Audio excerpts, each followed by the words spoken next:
Greetings, geeks. This is another episode of Geeking Up the Page. I'm Mike Kitchen, and what the heck? We have a mother frickin' John Scallon. Hello. And yeah, I'm here too. This is Trevor. For those keeping score, this is episode 54. Look at how much time of your life you've wasted listening to us. Oh, wow. Yeah. You So much know you've information. enjoyed every single minute of it. No, they haven't. No, they haven't. One thing that's fun about this podcast is this really is turning into the Cobra Kai of the Freak Pit. This is like, a quarter of a century later, and now we're starting to get all the old guest stars back, like all the old favorites that were there, and we're introducing them at the exact right moment.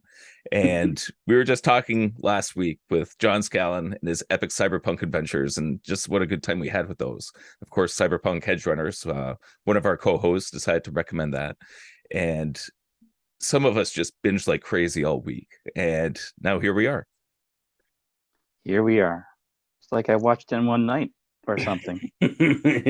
So, reactions. Come on, guys. You heard my reaction to it. I gave him a recommendation. Was I right? Go ahead, John. You start. Oh, well, that's a loaded question. So, yes, Cyberpunk Edgerunners for Netflix. Great miniseries. There's, 10 episodes in it. They're short, so they're about 20 to 30 minutes each. It's well put together. I mean, it's a checklist of what Cyberpunk is from the role-playing game and CD Projekt Red's 2077. You can't do wrong with it if you're looking for a visual representation of either the computer game or the role-playing game. It's there.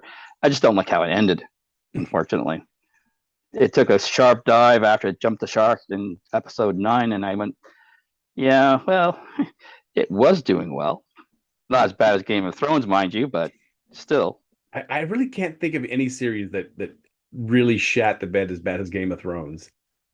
It's like no. It's like they were just like, they've already given us the money. You want a season? Write something fast. Just get us the hell out of here. That's what the last season of Game of Thrones felt like. Yeah, They and the just worst wanted- thing is you saw online how they were talking about their Star Wars trilogy that they were making. It's like, you guys really didn't care about this series at all. The fact that the actors, they were like, yep, best one ever, eye roll. Yeah. But Game of Thrones is a different story. What didn't you like about the ending of the Edgerunners, John? Well, that goes into spoiler territory, Mike. And, I This don't know is if a this spoiler cast, man. Yeah, is it a spoiler cast? Absolutely. That's why I don't watch the 100%. show. No, seriously, it had to do with the first skip beat was a jump of time after their first big mission, and we meet them later on after they recovered from that little oopsie, and we watch the character develop with the new members of the gang going on with the story, and then it's the whole suit of armor thing at the end, episode 9, 10, just no. Definitely not. It's not even cyberpunk at that point. Maybe Eclipse Phase or transhumanism or another type of robot dystopian future, but not cyberpunk. Yeah, the game has advanced hardware, sure, drones, faster than reflexes with the augmentations that you saw on the show. But at the end of the day, no, not Mobile Suit Gundam miniaturized. Definitely not.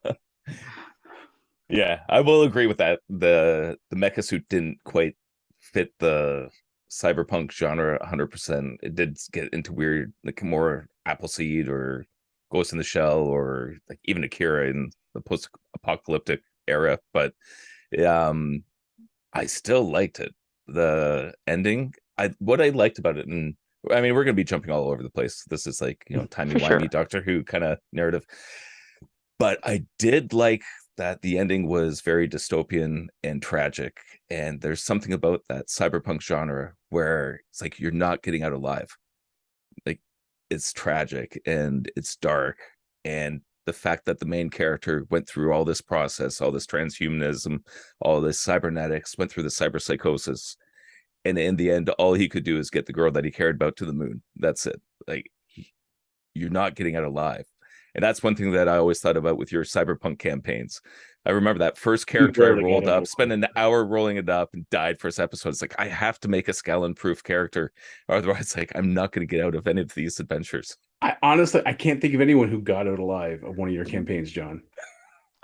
Well, that's not the point. I mean, you guys always pick fights above your weight limit.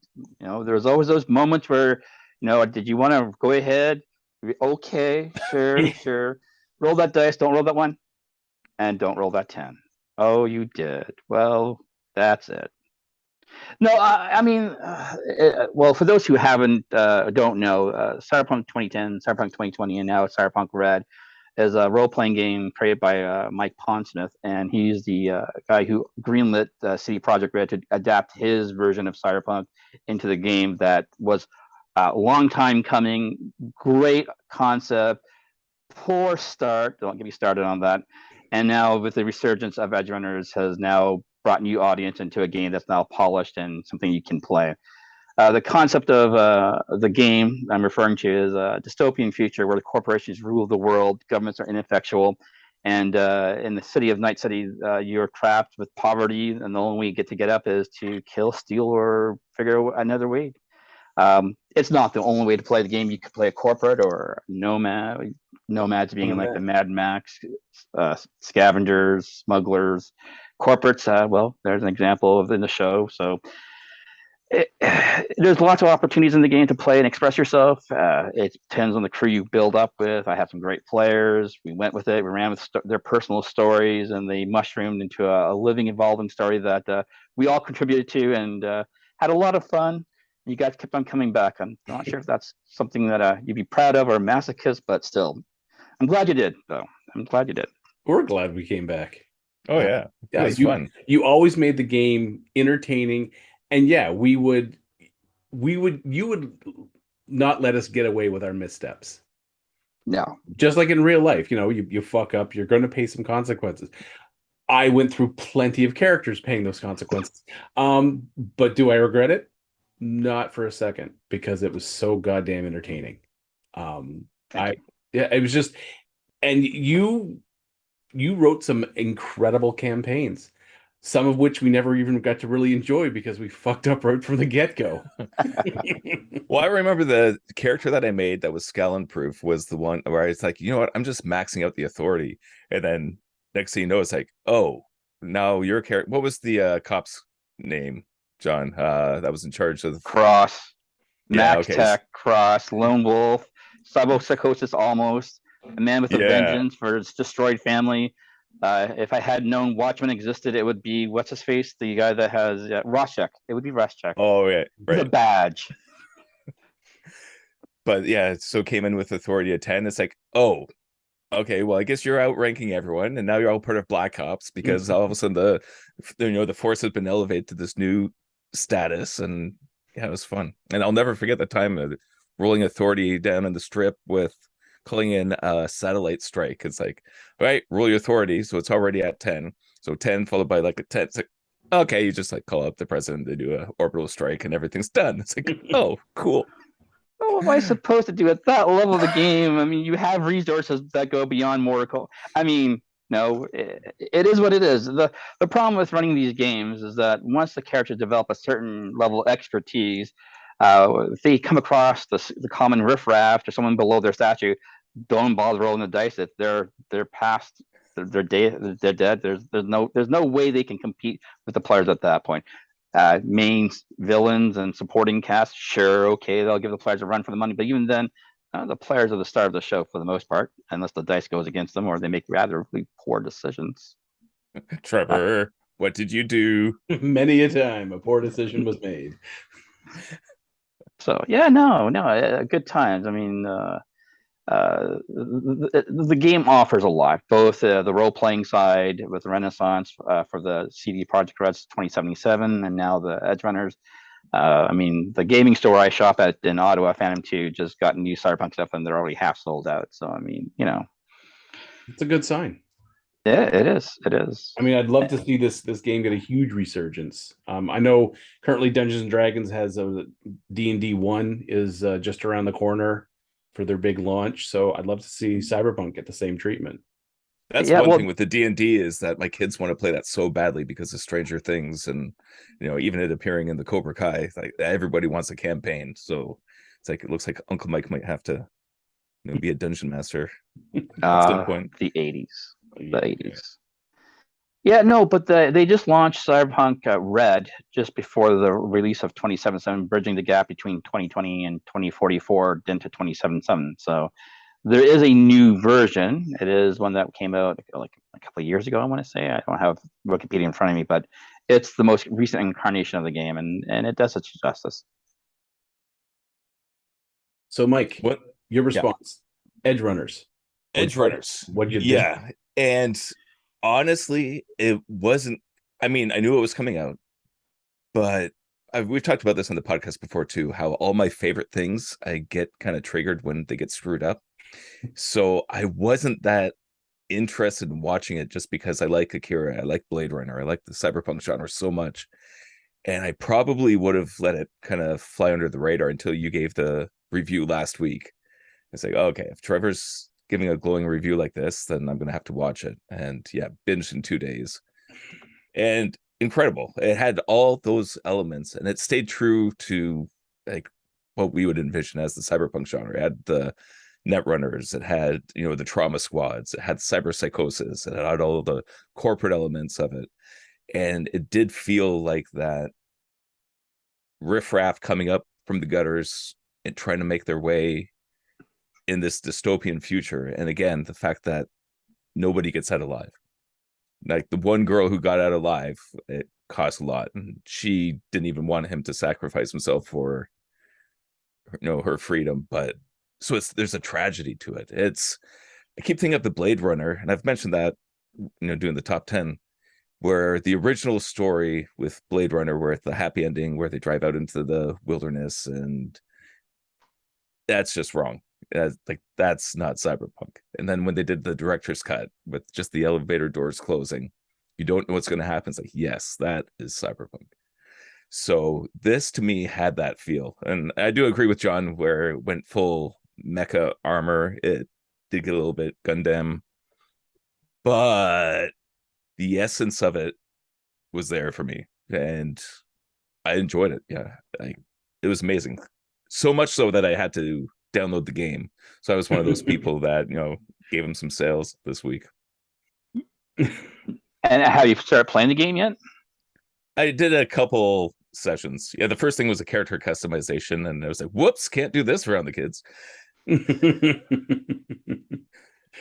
So it was interesting. I'm not deep enough into it to really have an opinion on the game, but if it's anything like the anime series and if it stays true to it, like, have you guys played the game at all? Like, have you gone through I played a bit. Sorry, Trevor? I haven't. I honestly, I just don't have the time.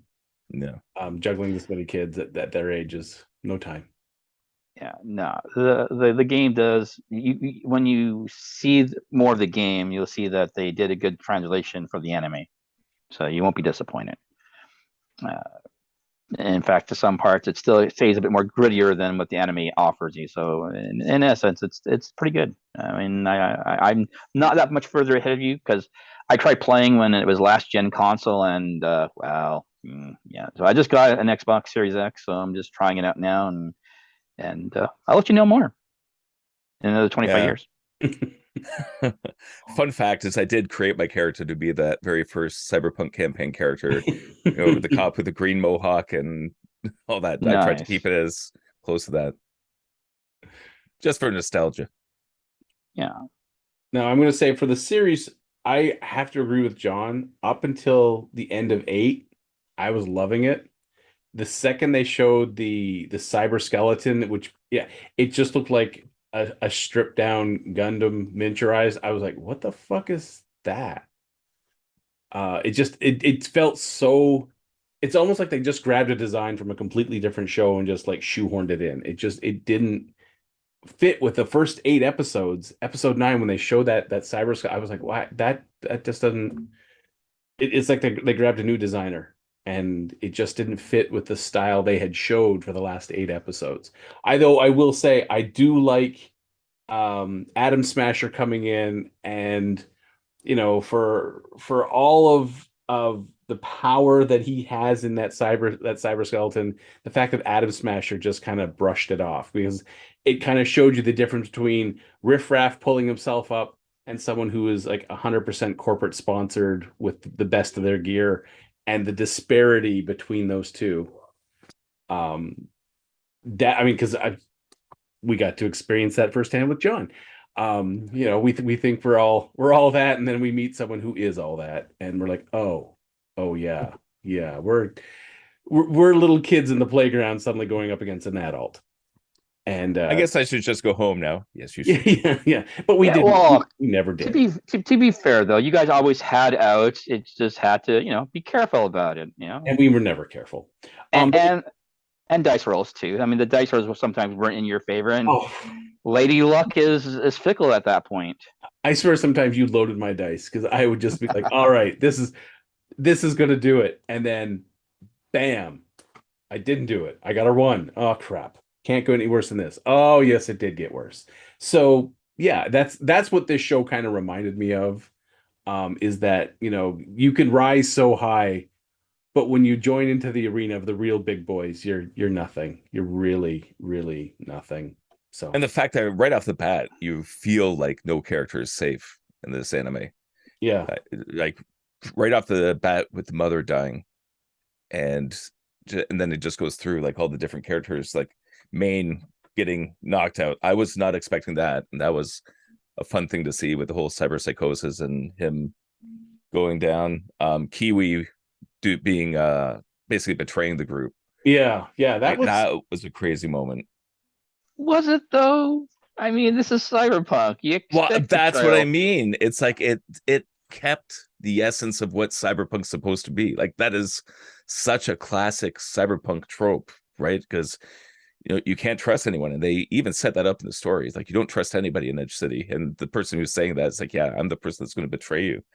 And then the fact she got double crossed and had to try and double back. The pillar getting killed, that was neat. Yeah. And then his sister, what was her name? Rebecca?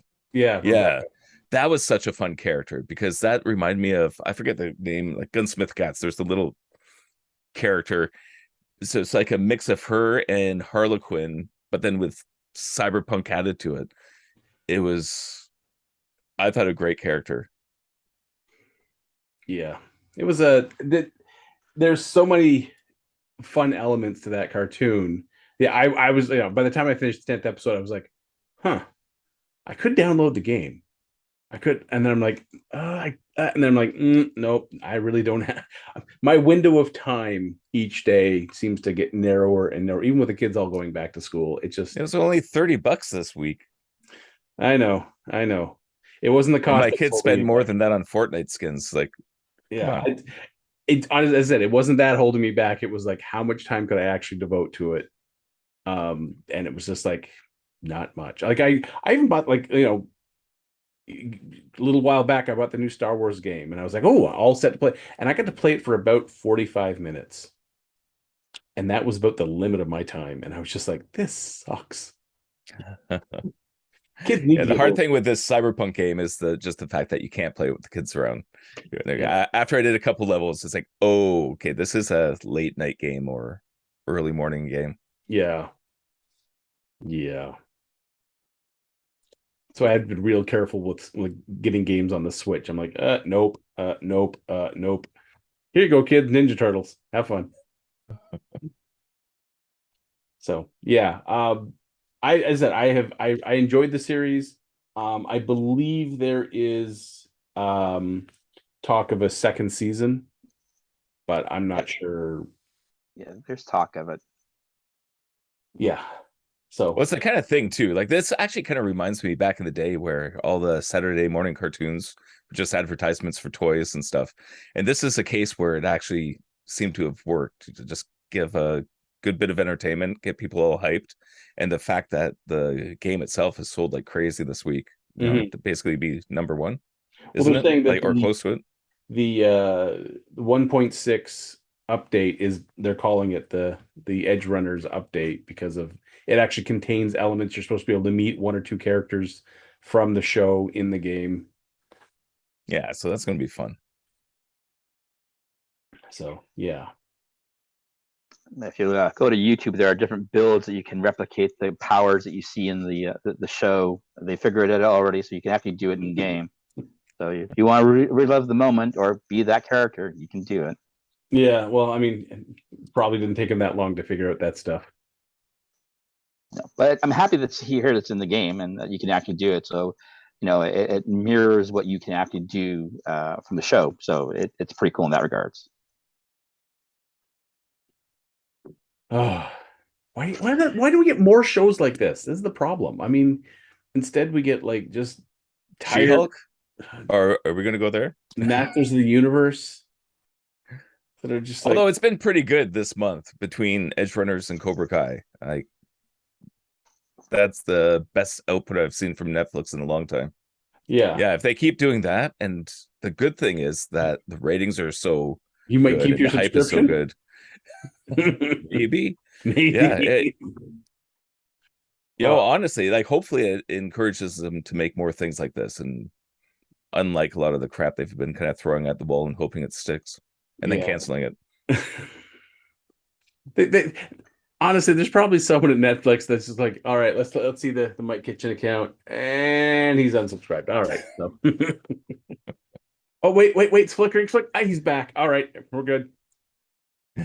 And he binged, and it's canceled. Yeah, it's like let's change the LED light. Maybe it's the bulb that's flickering. Nope, it's Mike. So yep, I'm flickering. Yes, you are. So, any final thoughts on Cyberpunk, Edgerunners, or even there was a Kickstart for a Blade Runner role playing game. I think it was from Modiphius that's coming out. I think this fall or next year. At this point, it's in play testing still. And from what I've seen of it, it looks like it's trying to capture the very essence of the Ridley Scott's Blade Runner movie. So there's that. In case you're looking for more. Yeah, very cool. I'm always looking for that sort of stuff. Yeah. Well, have you guys kept up with role playing at all? Again, time. I do board games usually about once a month with a group of guys, but that's about it. If I had the time to devote to it, I could do more role playing, but a lot of it is being able to get away from the house. Because with Mayor's schedule, I can't always say, "Oh yeah, I'll be there every like Thursday night sort of thing," because there's some Thursday nights where she works, overnight, and I have to be here. So yeah, and for myself, I haven't done it since Sheridan. Wow. Yeah, life just kind of took over.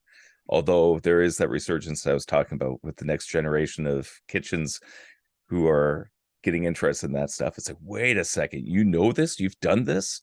It's like, oh, how do we do it? So we were up at the cottage, and my kids and my niece and nephews, they're all rolling up characters for D&D, and I'm like, oh damn, this is on. Okay, so we're gonna have to get some resources. And that's when you guys mentioned, what was it called, the D&D 1 or whatever it's called? D&D 1 is yeah. So the fact that those resources are going to be available, it's like, okay guys, if we're going to do this, we need to book the time, we need to order a pizza because that's vital, and we'll try and come up with some sort of campaign. So it'll be fun, try and pass the torch on to the next generation.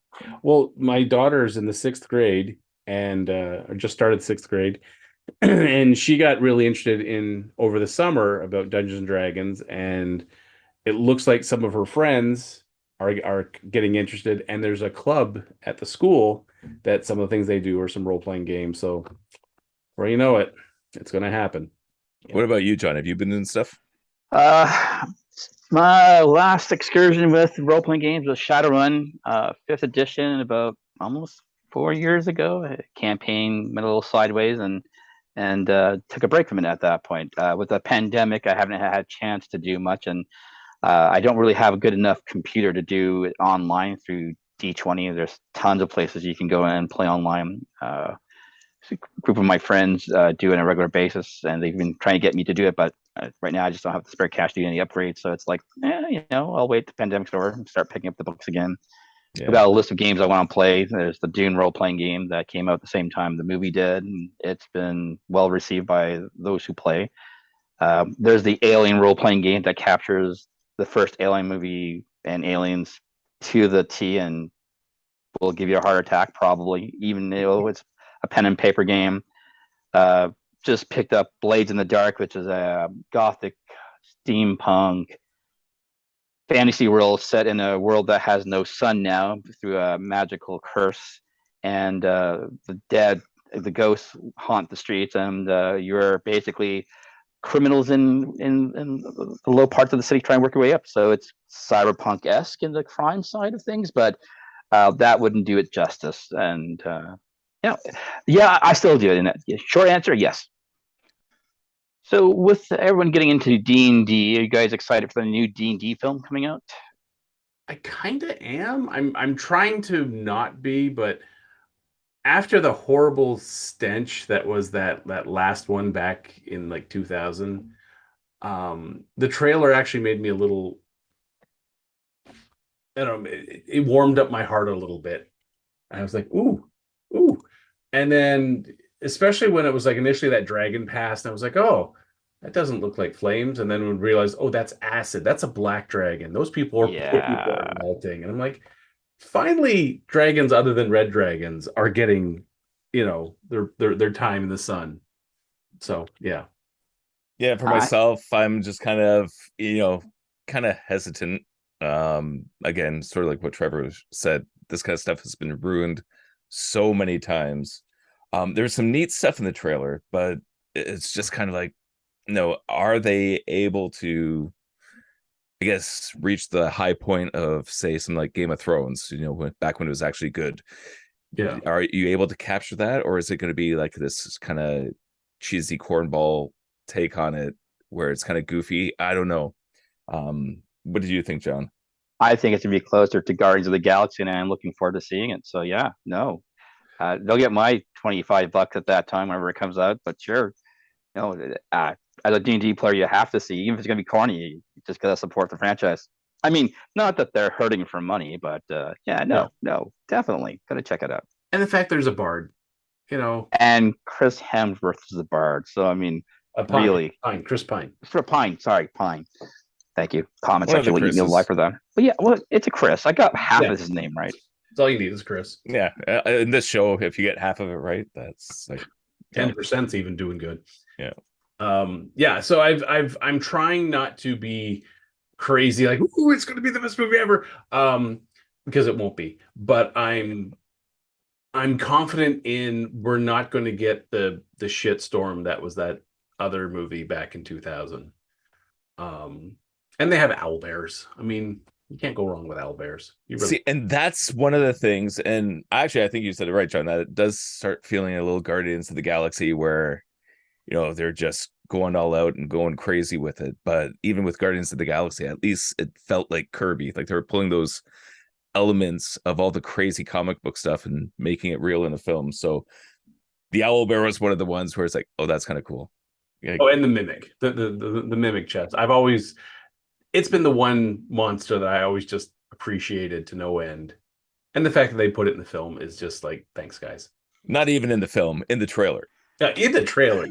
I'm like, thanks, guys. Because it was my absolute favorite trap to have characters stumble into. Especially because they were like, you give them a couple of chests to get into, and then they see the nice big one, then they run over, weapons away. The thief has got his tools out. He's ready to pick this, and it just, yeah. It goes the hands. And that's the thing, like with this coming out now, if they do it right, after the Stranger Things, after kids getting into the concept of it, it could be huge if it's done well. Yeah. And it's not that far away. It's like March of 23. So it's like 6 months away. Yeah. Even all the kids that grew up with Harry Potter who are into that sort of fantasy genre and all that, like, there's potential there. Again, if it's good. Yeah. If it's good. Wow, standards. They still got John's $25. Yeah, and they'll have mine. So other stuff that came out this week. So John, have you been keeping up with the MCU at all? No, in fact, I've done my best to avoid everything, including your podcast on it, because I haven't caught up yet. Oh, wow. Jeez, he's just like the rest of the world. avoiding this podcast. It's one of those things that they pump out so much, and I like to watch them in order that they've been released, and I have other priorities, so I don't have kids, unfortunately, or fortunately, depending on how you want to look at it. But no, Roll a dice. See how fortunate you are. I got one followed by 10. That's it. I'm not gonna have kids. Can adopt? No. Okay. No, but no.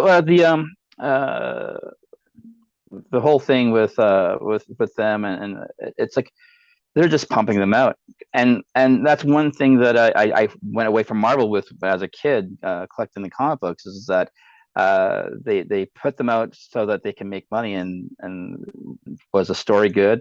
No, because the story and artists went to different comic books, and then you're following a new storyline with someone else doing the work that you like, but it's not the story you want to follow. And with the stuff I've seen, and spoilers I've caught, it's a hit or miss. They've done some really good stuff. They've done some really bad stuff, some good and some bad. I like the fact that Netflix started the ball rolling with Daredevil and Punisher back before Disney got the rights to them.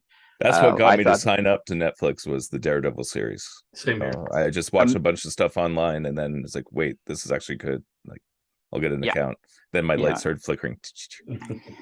Yeah, and I don't know if Disney can do the same thing, because Disney has always been family oriented, barring stuff that they've thrown in as Easter eggs for the adults. But for the most part, I mean, it's been kids oriented, and they shy away. Now, I do know that they have other studios that they can filter it through, but the whole joke with Deadpool going to Disney is like, what can they show? What will they show?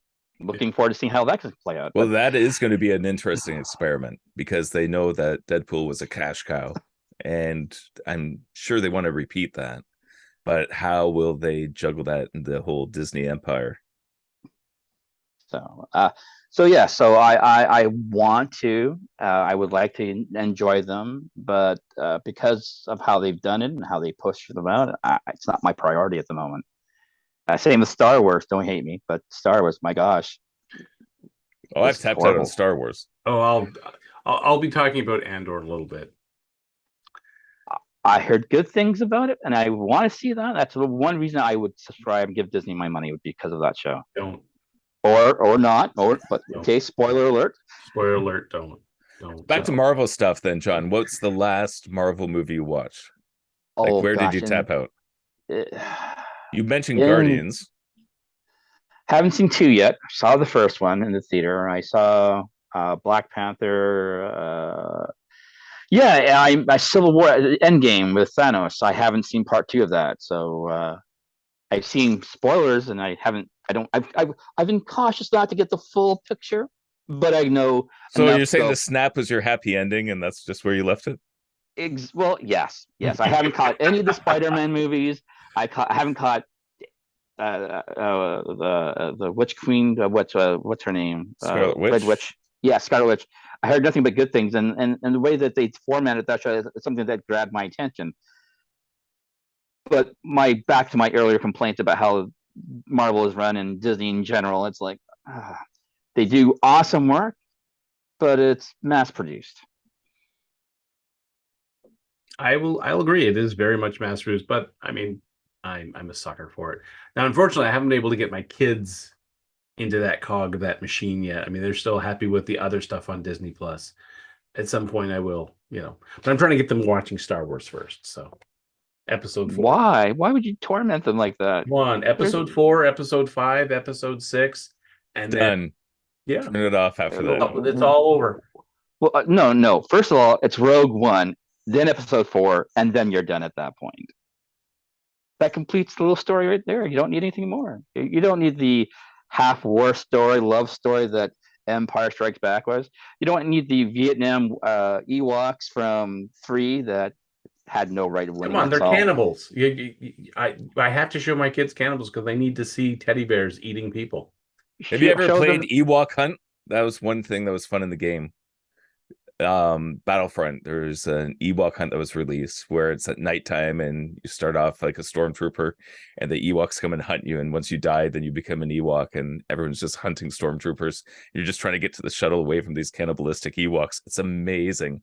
And if they had a little bit more of that in Return of the Jedi, I would have been so happy. Yeah. Well, that end feast, those weren't animals. Yes. It's Yep. So yeah, no. I mean, like I said, the one thing that did tempt me, as you were shaking your head vehemently, no, is Andor, because I would like to see more of what they do with the character and see if they can keep the grit and more realism that Rogue One illustrated in that storyline. There was one interview that came out this week, and I don't know who the actors were, but it was a female actress was talking about her character, and I think she was an Imperial, but oh my God, with all these like incompetent men, and all these men are part of the power structure, and I just have to hang out with all these stupid men and just show that a woman can do their job better than them. Like it was that kind of vibe. I'm like, okay, I'm tapped out. I'm sick of that narrative. Been getting that in She-Hulk. We got that in the last, what was that? I guess Boba Fett. No, Obi-Wan. Obi-Wan was the one where it was pretty bad for that. And we're starting to see that in the Marvel movies. That was in Doctor Strange. That was in a lot, like, you know, Hawkeye, the TV show. And it just keeps coming back to this. It's just, I get tired of that. I like my science fiction, fantasy, and Marvel superhero comics and all that to be male power fantasies, because hey, that's what I relate to. And there's this whole narrative. It's like, well, not every show is for you. It's like, I know, I get it. So if these shows aren't for me, that's fine. But I like the heroic archetypes. I like the Joseph Campbell storylines. I like the heroic male to, you know, like Edgerunners, again, perfect example. There's a self-sacrifice, but Edgerunners had that sort of like a anti-hero tragic archetype, but in the end it was a heroic archetype. You know, you try your best, you try and get to the top, you can't get to the top, you try and save the people you love, and you go down in the fight so that they can live. There's something heroic about that. I love that kind of story archetype. So when it starts getting, I guess, more, I don't know, not that archetype, let's put it that way. Well, then I'm going to shift some gears here and go to Andor. Okay. So Disney Plus released 3 episodes, I guess to try to get the hook bigger, to catch you in the cheek, to really in. Hey, this is Troy, just stepping in here for a moment to clear up the information about Andor releasing the 3 episodes at the same time. So there was a delay in the actual release of the episode due to some sort of scheduling thing with episodes and whatnot. And unfortunately, Andor had an actual end date. It actually has to stop airing at a particular date, and so it doesn't like double over of another series that's starting right after it. So the only way that they could actually work this out is by releasing the 3 episodes at the same time, so that the series can continue premiering weekly from this point on to end at the original end date that it needed to end at. So this is me ending this conversation. Now, well, back to the rest of the program. And by the end of the first episode, I was ready to tap out. I really was. Wow. It's... Oh, has it actually been released? Yeah. Oh, yeah. First, I didn't even know that. Okay, cool. Spoil away. So the first 3 episodes honestly played out like an Indies 90 movie, where you've got your hero runs amok of the authorities and just has to leave town. And that's basically the first 3 episodes.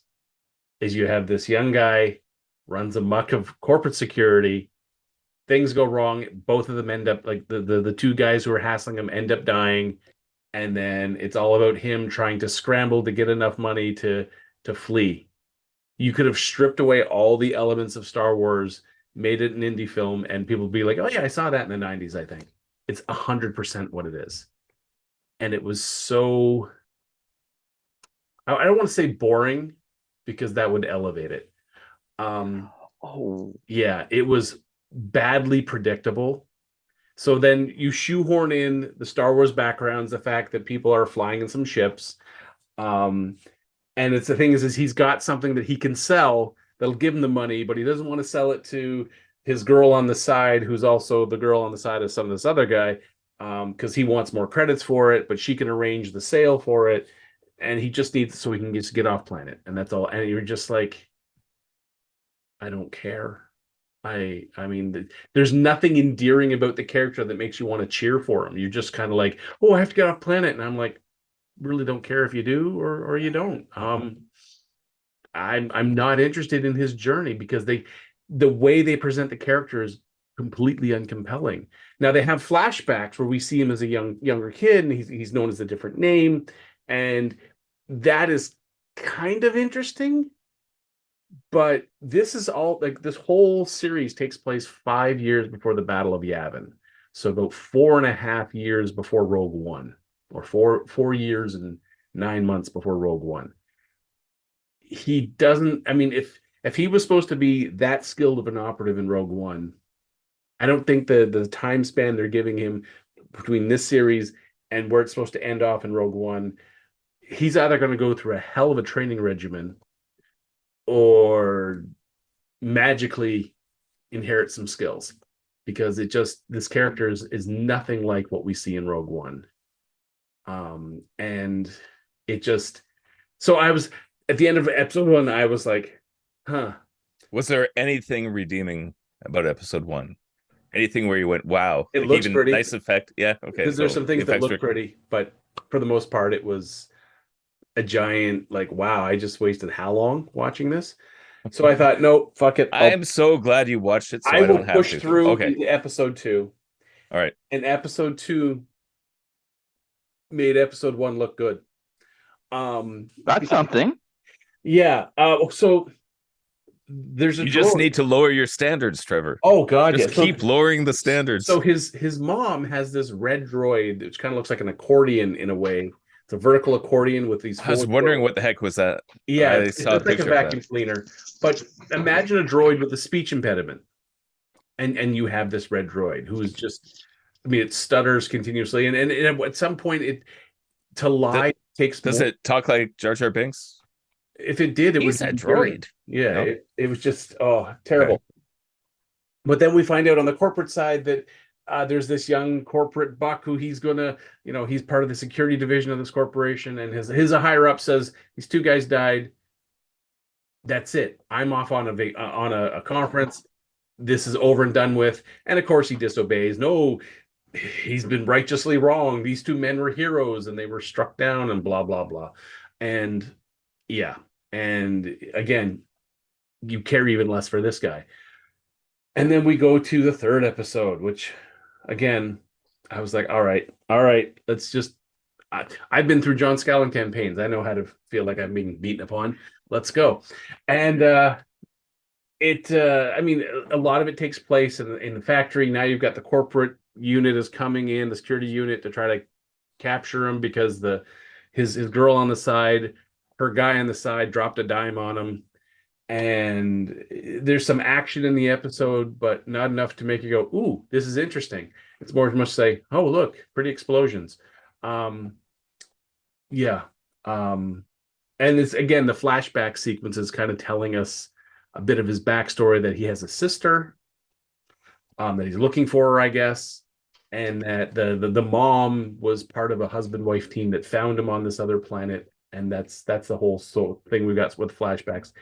But yeah, this show is, if this is the 3 episodes they were trying to get to hook people into watching what is going to be 24 episodes. Oh wow, did they stumble? Because it's 2 seasons, 12 episodes a season. How long are the episodes?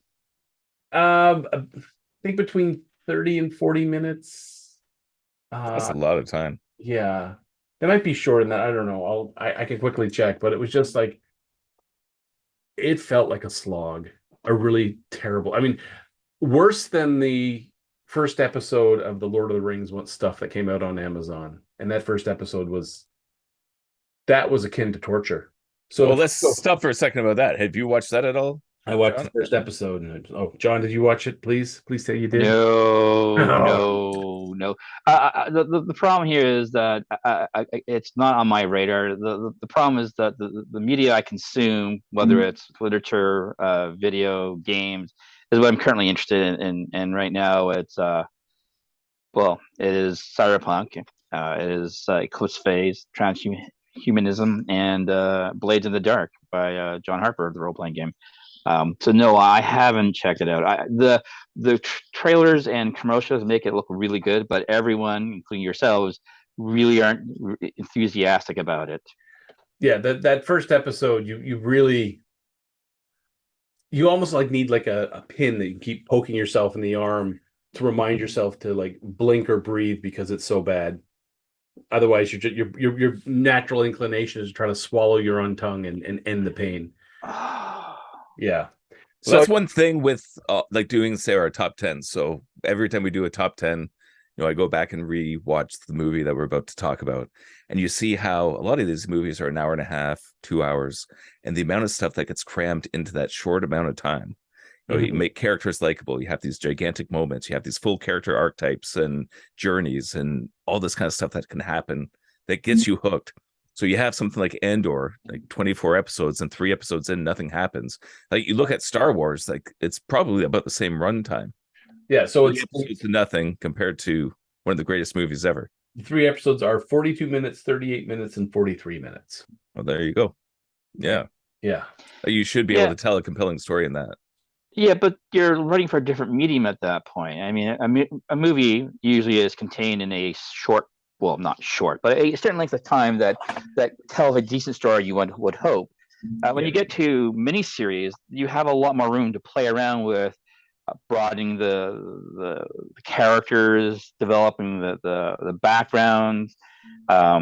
So instead of trying to condense everything into an hour and a half, you have 20 episodes to build that character arc. And maybe they're stumbling with Andor, and I'm hoping to maybe catch it at some point because my brother has Disney, and I'll go and have supper. I'll buy them pizza. But the point is that maybe they're building towards something, maybe rather slowly. I would hope so, but right now, I mean, you nailed it with episodic shows. You have a chance to develop characters, but so far, including Andor, everyone feels like they're cardboard cutouts.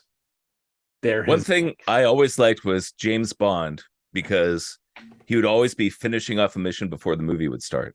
So opening shot, there's some crazy action sequence, there's some sort of a hook, right? So even if it's a big episodic thing, there's a way you can make that first episode compelling, like just anything, something. Yeah, this flashback, a mission, finish off something else. I think with this one, I think where they kind of stumbled is instead of saying, hey, let's set this all 5 years before the events in Rogue One, set this more as the case files of Andor Cassian. And someone's kind of like reviewing the case files. And so we get like an in-depth thing of, he was doing this case. And you can have the case expand over 1 episode, 3 episodes, 4 episodes, 2 episodes, vary the lengths. And so that when you get to episode 24, the end of it is they finish the case file and they turn to Cassidy, and this is your new mission. We need you to go get this person off of this planet, lead you right into the events of Rogue One. We've been talking about this forever. The idea of an episodic TV show, like with a Lando Calrissian or a Han Solo, something where it is or Wedge almost like the old school 80s or X-Files or whatever, where every episode is a story. It's not like this long sprawling out thing with a lot of boring stuff. Like you could tell a story in an episode, each one, like the A-Team or whatever, Knight Rider, Airwolf, anything. You could do that with Star Wars. Yeah. And Andor seems like a good character to do something like that with. Yeah, but Andor, the character that's from Rogue One, the one that the show is more or less based around, he's not a likable guy. He's an anti-hero. None of the characters in Rogue One were nice people. They were all thieves, cutthroats, and assassins. And now we're trying to take material that is usually on the darker side, and now you're trying to put it on a friendlier TV network, Disney. Well, this is classic filling in a character's backstory bullshit where, like Maleficent, Darth Vader, where we take a character who fills a particular niche in their film, and then they rush to make a backstory to humanize the character and ends up weakening them in your eyes, where you look at them as they're trying to humanize the iconic evil. Like, yeah. So I mean, Cassian in Rogue One, he's not a nice guy. He has a definite goal that he is trying to achieve, and he really doesn't care how he gets to it, as long as he gets it done. But now they're trying to, by showing us Cassian as a little boy and his sister, and Cassian on the run. It's going to it's going to cheapen the character, so that if you watch this series and then watch Rogue One, you're going to be like, wow, he's a pussy.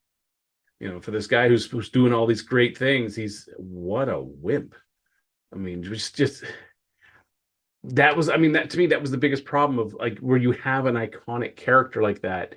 I don't want their backstory. I don't want you to humanize them to me. I don't want to feel so sympathetic to their plight that they're like, oh, that poor guy.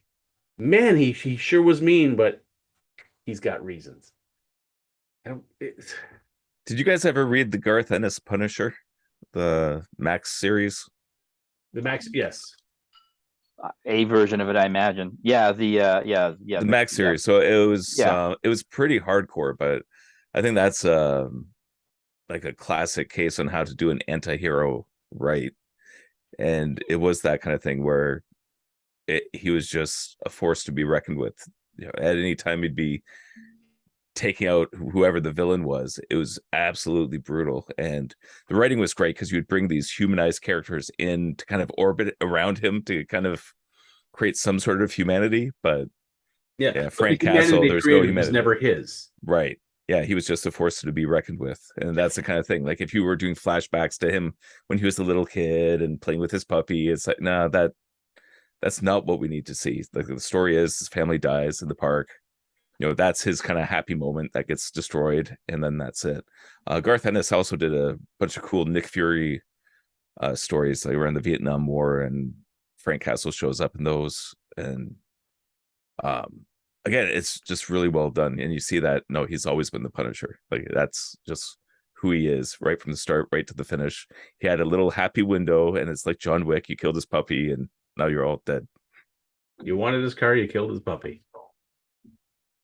So, yeah. So I so far for Andor, I'm not really happy with the direction they've taken it. And if they want to humanize the character, if that was their goal, or explain to us how he got from where he is to where he is at the start of Rogue One, they are they need to find the accelerator. They really do. Because so far it feels like the car's been parked for the first 3 episodes. And as I said, it just feels like such a cheesy 90s indie movie of the classic guy has to escape town when he runs afoul of the authorities.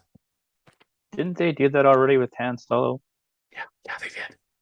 Okay. And they did that in a movie. Yeah, no, that's what I was referring to. Yeah. And they got through that whole sequence in like 20 minutes. Are there any Wookiee shower scenes? So far, no. Yeah. Okay. Although, on a little side note, I just saw a thing on my social media.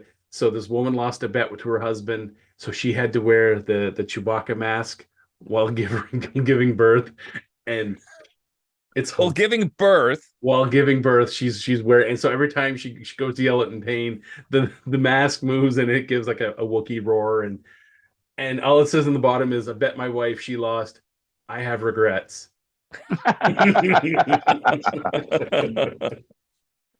So yeah, that was an interesting little side thing.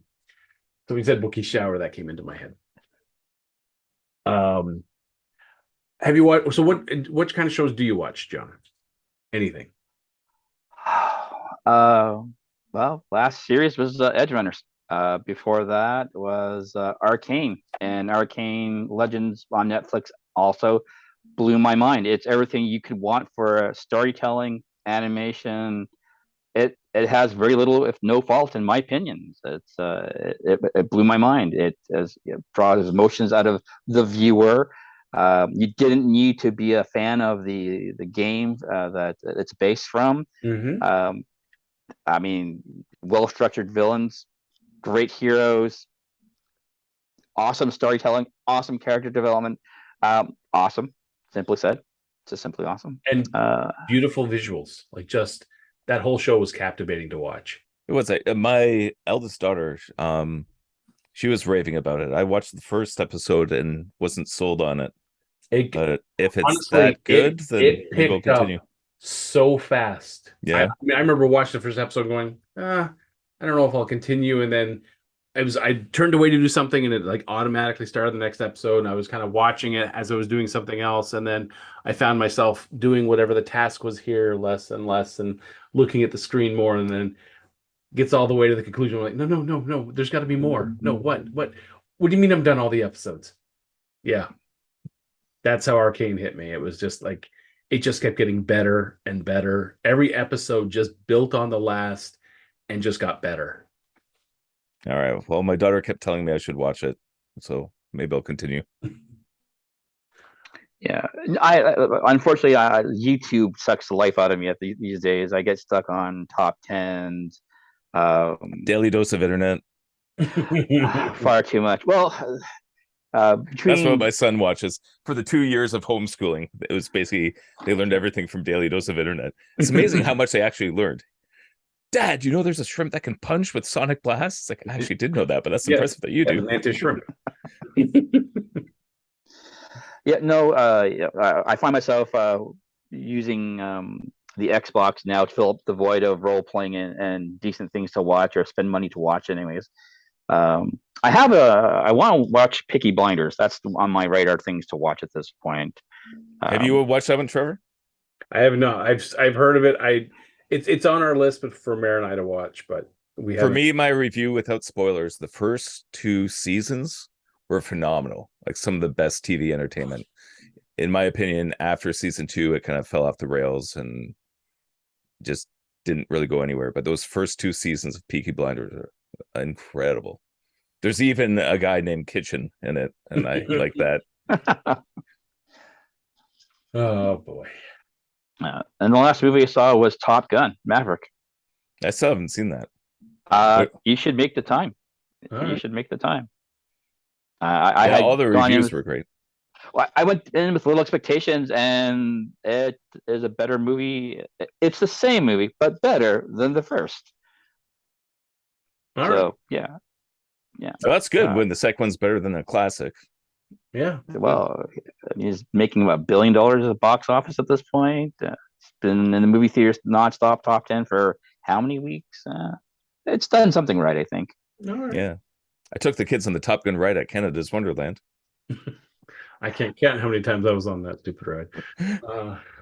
Those were good days as well. And is there any movies you guys are looking forward to seeing? Anything coming up? I am looking forward to Black Adam just because I've always liked Black Adam character. So that's one of mine. Yeah, for myself, I don't think there's anything I'm really interested in. The one I'm keeping an eye on is the Ant-Man Wasp Quantumania, because I am 100% tapped out on Disney Marvel at this point. And I think that's the one film that might be able to get my attention and get me back in. So I'm kind of skeptically curious to see how that one turns out. Admit it, Mike. It's Hocus Pocus 2. That's the one you're waiting for. Aren't we all waiting for that one, though? Of course. Yes. You almost said it with a straight face. The laughter at the end gave it away. I have to give a sign for the audio listeners. Let's see. Now I've been watching with my wife Welcome to Wrexham. You guys know anything about this? I know I've talked about it before. So Ryan Reynolds and Rob McElhenney, the guy from Mac from Always Sunny in Philadelphia, they bought a Welsh football club. And there's a documentary that was being shot at the same time that basically chronicles them purchasing the club, purchasing the field, and all the fun that is involved with owning a soccer club. So in the UK, they have divisions to their league, like levels, and like the highest level they have like Manchester United and those sorts of guys. And as you go down, the top 4 get money from the league to pay the players and stuff like that. So it makes it a self-sustaining entity. Wrexham is currently in the 5th tier, so they get no league money. It's all on the owners. In this case, Ryan Reynolds, Rob McElhenney. And so they're spending about 1.3 million a year in salaries. plus more money in like field upkeep and all this other stuff. And their goal is to eventually get this team higher up the pyramid till it's self-sustaining. They both enjoy, soccer or football, as they call it. But what's more interesting is this documentary because they spend very little time with Rob and Ryan and more time with the people of Wrexham, because this stadium is the oldest stadium in use in the UK and in the world, like soccer stadium. And this town, they were a steel town for a while, and this this soccer club is basically the heart of the city. So so far it's been really a really interesting documentary to watch, and it's on FX, which I don't know. It's an actual documentary.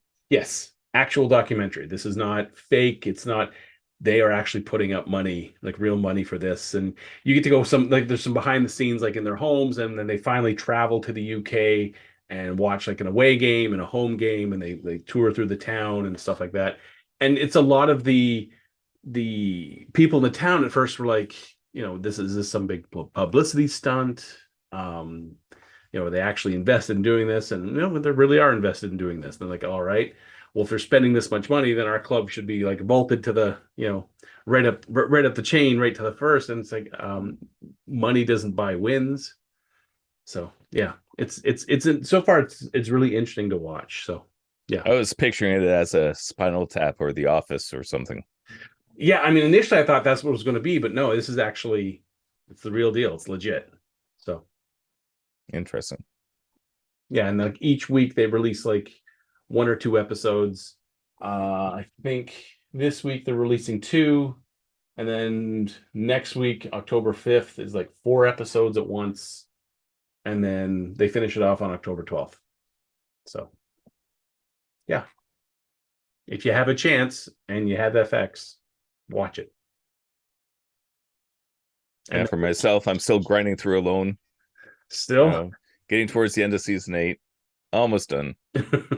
Yeah, the wife, we kind of took a sidestep from it as other stuff. I mean, back to school was killer. I mean, this past week was 2 days of like go meet the teacher sort of thing, and that was a lot. That was a real lot. So, and what is it with these kids in the holidays? I mean, it's like Monday they have off, and I mean, we got the holiday schedule for the kids. Like, oh, they have this day off and this day. There's one week where they have Monday off, or Monday's a half day, Tuesday's off, Wednesday they go, Thursday's off, and Friday's a half day. I'm like, when do these kids go to school? I mean, how the hell do you expect them to learn if they're like half days and days off all in 1 week? Tell you, it's in the days of us where it was like 5 miles uphill in the snow both ways. Now they're just coddled. So I'm still going to have to mention She-Hulk, Attorney at Law. I know Mike pretty much checked out. Okay, I'll do my little thing. Have you watched any of that, John? You haven't, right? No, I don't. I haven't checked on that one. And after your raving review last week on it, I'll probably skip it. Yeah, this episode this week is the first one I couldn't even watch. I just skipped through. I went looking for highlights, but the narrative in it got me so cringed out and was so against everything that I was interested in that I just skip 10 minutes at a time. It's like, no, not interesting. Okay, I'm done. So that's my review of She-Hulk, the latest episode. What do you have to say, Trevor? So this one's all about her best friend. Well, not her best friend, but an old friend from school's wedding. She goes to She-Hulk, and it turns out they don't want her to be there. She-Hulk. Titania shows up because she's dating one of the groomsmen. There's a fight. That's like the A role, which was the A storyline was kind of boring to me.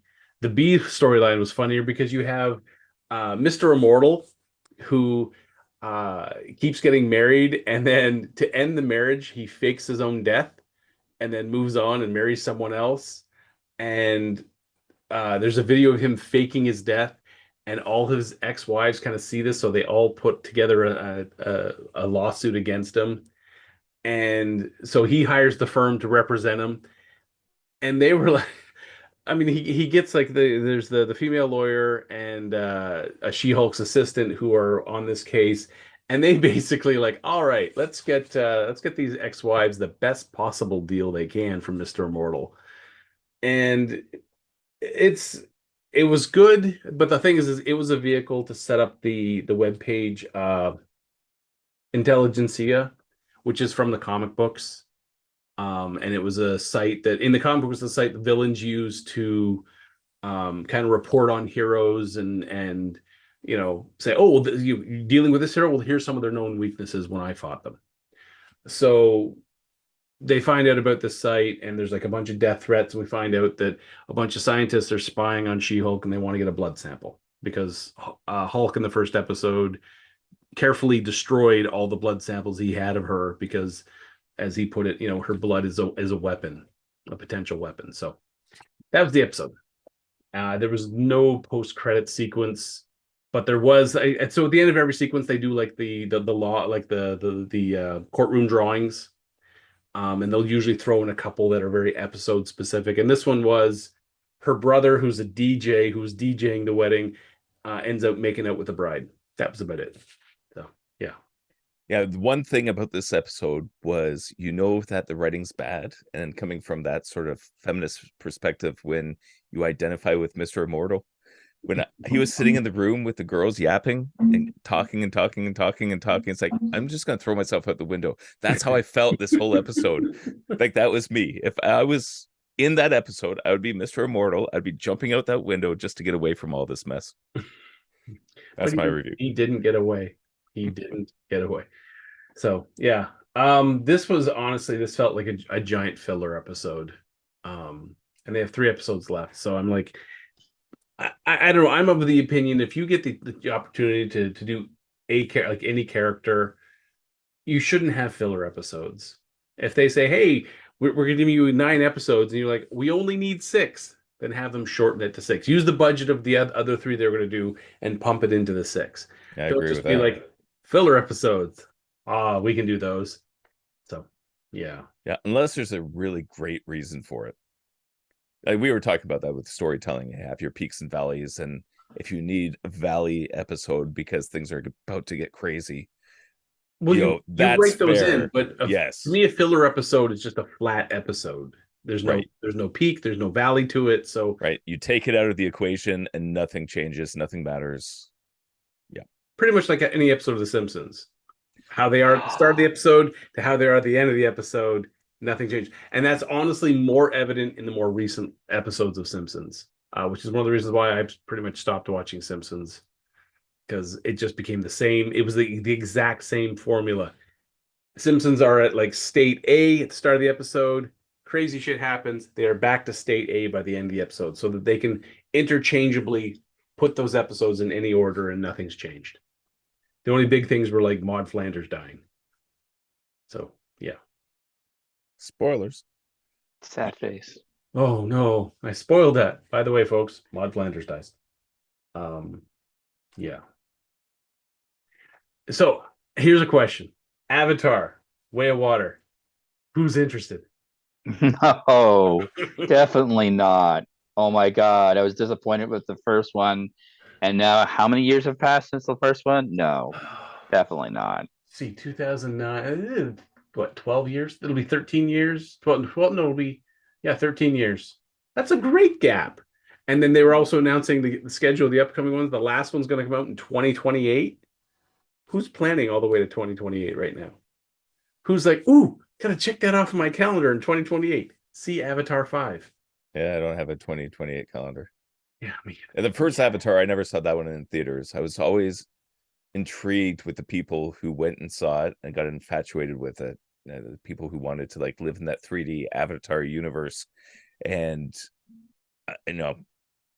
I was not that interested, but then I finally did see the movie on TV, not in 3D, not the whole 3D experience. And I thought, okay, it's a thing. It's like Blue Pocahontas kind of going on. But I saw it in theaters in 3D, and it was the first film in 3D that worked in 3D that wasn't an animated film. Because I mean, working in IMAX, I had done a couple things in 3D, and it's not like doing stereoscopic like rendering was a nightmare because you're constantly having to adjust depth of field like on the fly. It was just I had no fun doing that. So when I saw Avatar in 3D and it worked, I was like, oh, this is, and it was the first 3D movie I watched without giving me a headache. And then a couple years later, I watched Avatar on TV, and I'm like, yeah, without the 3D, this movie has nothing. You're like nothing. And now that they're like, ooh, it's the way of water, I'm like, ooh, I don't give a shit. I was looking at the trailer and there's nice effects. Oh like, yeah, I was looking at like beautiful. The water beach effects look views beautiful. And, like I'm sure there's some screensaver images in there somewhere. Yeah, but I'm. How many times I won't spend $200 to take the family. Let's put it that way. Yeah. It's, how many times can you watch Pocahontas?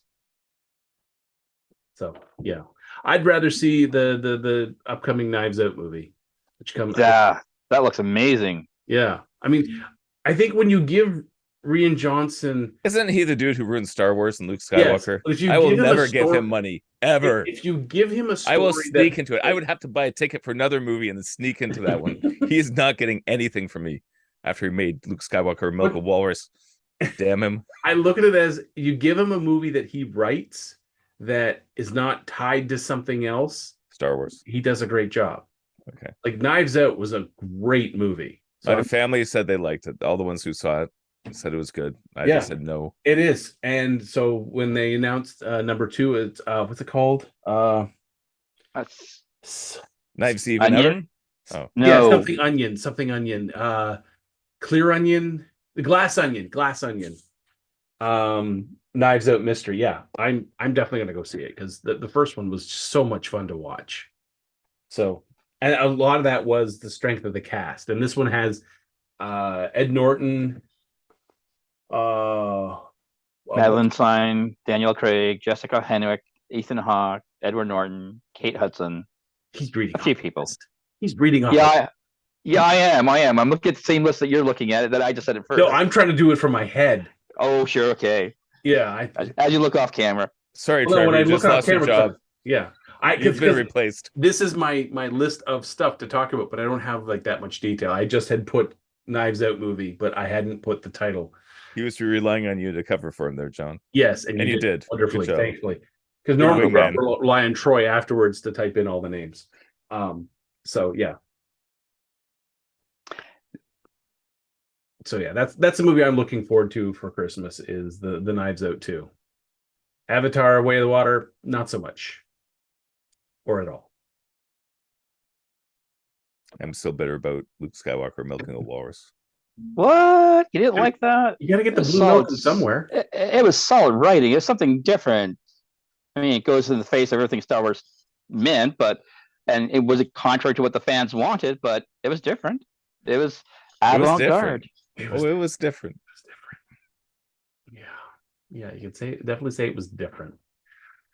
Well, I mean, after you look at the first remake, and it was almost a carbon copy of Star Wars updated for the 21st century, and at least he didn't copy Empire Strikes Back. And then the third movie, I can't remember the third movie; it's forgettable. I didn't even watch it. Yeah, but we needed to know where blue milk came from, and now we know. We did. We certainly did. I don't think anybody needs to know that. Well, they could have handled that in Andor. When you serve someone blue milk, you're like, where does this milk come from? Now we know. And now it's half the battle. G.I. Joe. Exactly. Giant walruses that don't mind if you. I mean, only thing worse than Luke, milking the walrus into the cup and drinking it would have him just sucking on the nipple directly, and then still gotta be PG-13. Just squeezing and shooting it into his mouth. Yeah. I mean, it wasn't far from that, but things happen. Maybe we'll get that in Andor. I don't know if we will. I don't know. I don't want it. Oh my god. So other stuff Star Wars is we have the Bad Batch season. I don't give a fuck coming up. Yeah, I've checked out of that one. That first season was just so goddamn terrible. Yeah, I watched the first episode, skipped through it, and done. Yeah, I wish I had. Yeah. Do you feel that the writing is hamstrung by the fact that it's in the Star Wars universe and you have to keep it to the fans' expectations? No, I think what's hamstringing the writing is that they're not being influenced by the stuff that influenced Lucas to write that stuff. So instead of writing the Bad Batch as, say, like the Magnificent Seven sort of setup or something like that, they're just like, oh, it's a squad of troopers in the Star Wars universe. So I'll play within that narrow confines of the Star Right. Wars It's a universe. Star Wars spin-off. It's not being influenced by the source material that Star Wars was influenced by. So I think that's where it's coming from for me is without that influence, it just feels cheap and hollow. Like, I mean, if you're going to write like, the squad of former army who are now do-gooders, I mean, the A-team rings to mind. But just it's even lacking that. Like, it's just, yeah. It's like they decided, okay, we're going to make a Star Wars show and we're going to stay in this tiny little sandbox that Star Wars gave us and not look at anything outside that to influence. And so they're bringing nothing new to the table. But couldn't that be part of the restrictions? Seeing as how they have to keep it in canon, and if you have other projects furthering other storylines, you really can't introduce a wild card to make something interesting, as it will just throw everything else out the window. Well, I think you can. Filoni as long did that with as the Clone Wars. Yep. He did that with the Clone Wars. He would wide range, and occasionally, yeah, he would have to pull things in, but he was able to expand beyond just the general confines of the Star Wars universe while making Clone Wars. And this is kind of like an offshoot of that, but then it's almost like they're like, okay, so we got to get within the confines of what you had there, where you can't expand past it. Hey, John, did you happen to see the Star Wars Visions, that anime series? No. Again, Disney Plus is not something I subscribe to. I don't want to give Uncle Walt any of my money if I can help it. Right. Walt doesn't get the money anymore. Yeah. Well, you know what I mean. I know what you mean. With Star Wars Visions, that was one where they did go very broad strokes, like all over the place. There's a lot of hit and miss, but you could see how if you take these just absolutely crazy concepts and say, if you were to turn it into live action, you can do that. Like, you can tell almost any sort of story and just put a lightsaber and a stormtrooper in there with a spaceship, and you can kind of make it Star Wars. It's like, I mean, essentially that's what Lucas did. He took all these crazy ideas and just kind of smashed them into this genre because he couldn't get Flash Gordon, so he made his own and just took all the stuff that he thought was cool, kit bashed it together, and then made Star Wars. But I think you could do that. Like, you could do The Godfather, which is what I thought Boba Fett would be. I thought Boba Fett would be The Godfather mixed with John Wick. Instead, we got Power Ranger Spy Kids.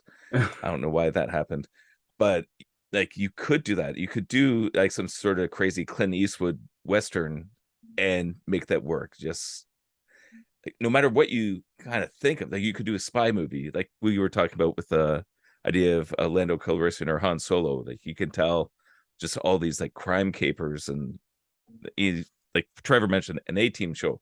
That would be awesome. Like Bad Batch as an A-team, where it's an episodic thing where they're going on these adventures, helping out people.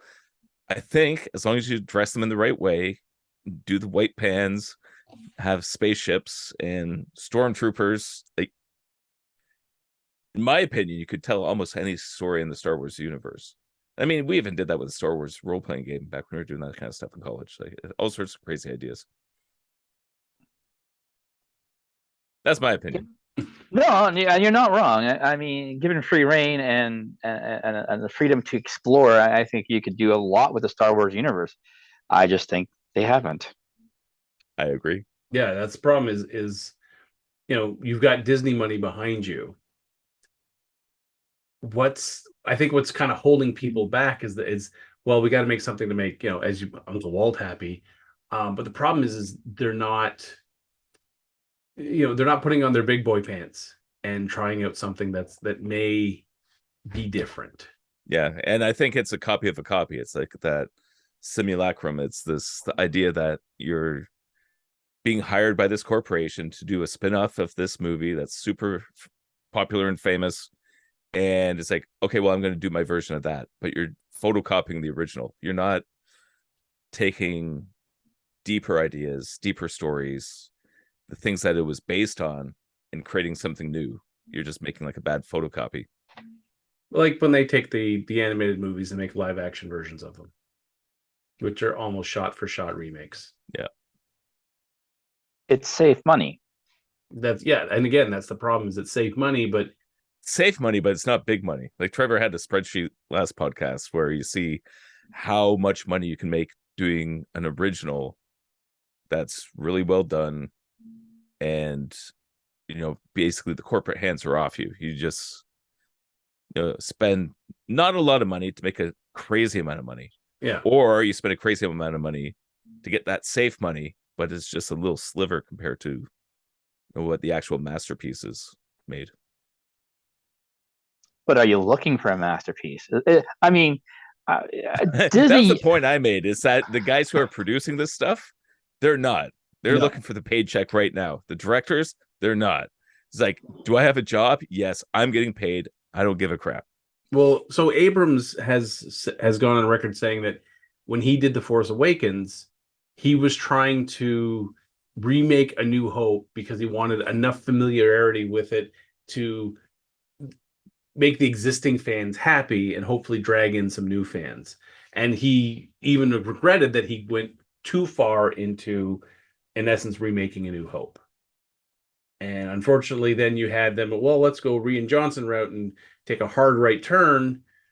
No one's happy with that, and it kind of tanked Solo as well. So when he got the whatever the hell the last one's called, the giant money grab, he spent That's what two-thirds. it's called, yeah. Yeah, the 2/3 of the Star film. Wars 9, the Star Giant money grab.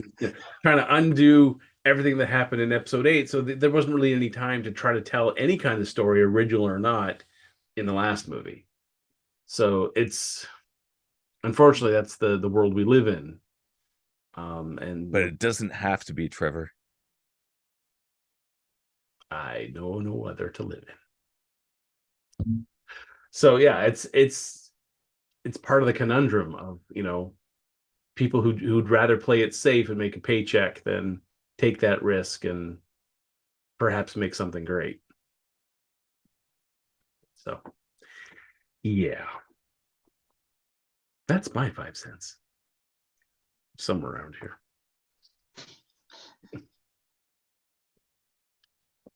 So we've gone through She-Hulk, Andor, Cyberpunk. All right. Lord of the Rings, we touched that as well. Oh yes, which I will not touch again. Okay. Honestly, that first episode, I remember looking at the little counter on the bottom, and there was like 15 minutes left. I'm like, oh my god, how much more prep can they try to sling at me in 15 minutes? Like, I just thinking, like, it feels like I've been watching this for 4.5 hours. And then look at the bar is like, 30 minutes? There's got to be something wrong here. Like have I been playing it on slow or something? Yeah. And unfortunately, the Amazon Video Player does not give you the option of like ×2 speed, which sometimes is how I get through some films and some shows. I'm glad you watched it, so I don't. Yes, well, I'm not glad because I don't get that time back. That's time I could spend picking lint out of my navel or performing dental surgery on myself. Constructive. Ouch. Ouch. Honestly, the first episode of The Lord of the Rings, dental surgery, self-performed, sounds like a much better idea. It'll hurt, but at the end, at least you're gonna have a better looking teeth, like a better looking tooth, and something to show for it. Yeah. Hey, yeah. It's almost like that Wheel of Time show. That again, not so good. Not so good. Yep, that's another one I skipped. Yeah, it was a lot of. Thanks, Trevor. There you go. It was a lot of swing and a miss. Swing and a miss. Swing and a miss. Did you guys get a chance to ever watch the Expanse? Yes, I have. I started watching it.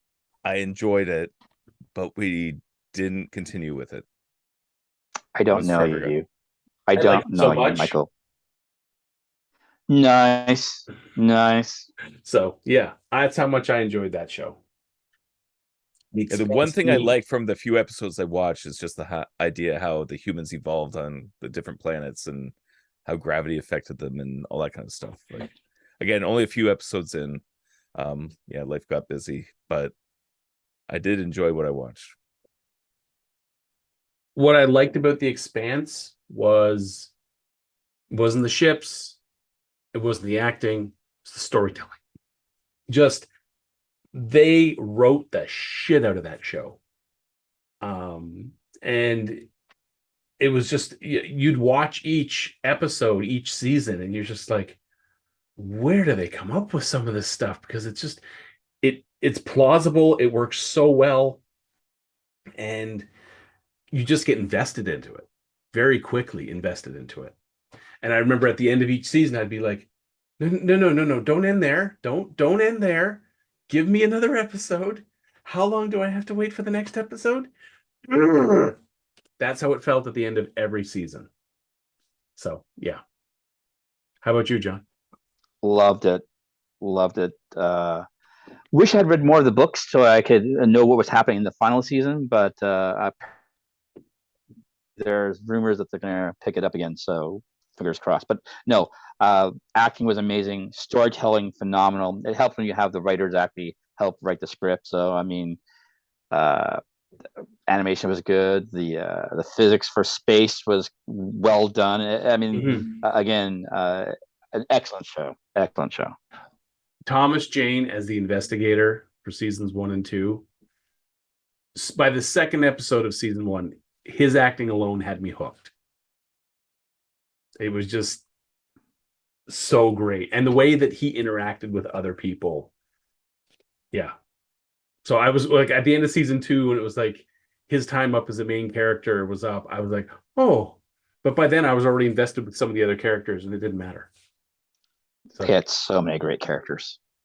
So yeah, if you, this is a huge recommendation. If you haven't seen The Expanse, carve out the time, get it done.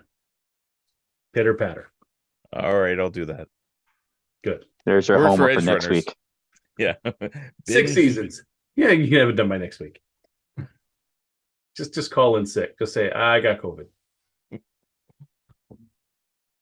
So yeah, that was a series that I looked forward to so much. So yeah. And again, incredible writing, incredible storytelling. You know, why is this lacking from so many other shows? Now, and none of okay. Did you watch Quantum Leap? The new series? The new series. The new series? No, I haven't. Yeah. You, Trevor? Oh yeah, I watched it because So we don't have to. Yeah. So we talked about it. I mean, I gave my input on one of the last podcasts. Yeah. How it just didn't look like the vibe was right. It was this kind of weird, dark, gritty sort of vibe with the trailer that they had for it. And whereas the old one was light, that 80s vibe, that Cobra Kai vibe. That's what I would have liked to see. But all right. So I'm gonna read out what I had typed out in Messenger the night of. So my first impression, the story was a little sparse. Actually, I'm going to revise that. It was a lot of sparse in many places. They were trying very heavily to tie into the original series, but by doing that, they would do it by tell, not show. They were like, "Oh, look, here's a picture of Sam Beckett. Oh, here's a picture of the Admiral." Like that was as heavy as they went. Now the teaser they showed for upcoming in the season had some cool ideas. Like, so the original Quantum Leap, Sam could not leap outside of his own lifespan. So he couldn't leap back to further than when he was born. This one, for some reason, the guy's going to be able to leap like to the Old West, like well past his own birth date. So maybe a little bit more interesting. For the effects on the show, Holy shit, that was terrible. There was a sequence where the two characters are in a car driving. The characters are kind of heavily shadowed. The background was like bright fucking LA day. It was so obvious they were on a green screen. Like so incredibly obvious. It was like, how much money did NBC put into the show? And at the last minute, like, ooh, we need a driving scene. Let's just grab some stock footage and slap it behind them. It was that bad. It really was that bad. Like you could see the feathering around them where when they were doing the composite, it just wasn't done right. And then the layers of contrasting. The acting was very much one-dimensional on most of the characters. And the problem was, so in the original show, we saw nothing of present day. We were with Sam the entire goddamn time. Hey, this is Troy jumping in one more time just to double up on what Trevor has just said about not actually following anyone other than Sam throughout Quantum Leap. Well, we do have, and not being actually in the modern day as well. Now, other than the opening episode where we actually start off seeing Al in the modern day as he's witnessing the Quantum Leap project actually booting up and all that, which they also do in the new series. So that aside, we go to season 2, episode 1 is Honeymoon Express, where Al has to deal in the modern day with the committee that is actually planning on shutting down the Quantum Leap program. Something that Sam does on his leap actually changes the outcome of people that are on the actual committee, and he ends up saving the Quantum Leap program.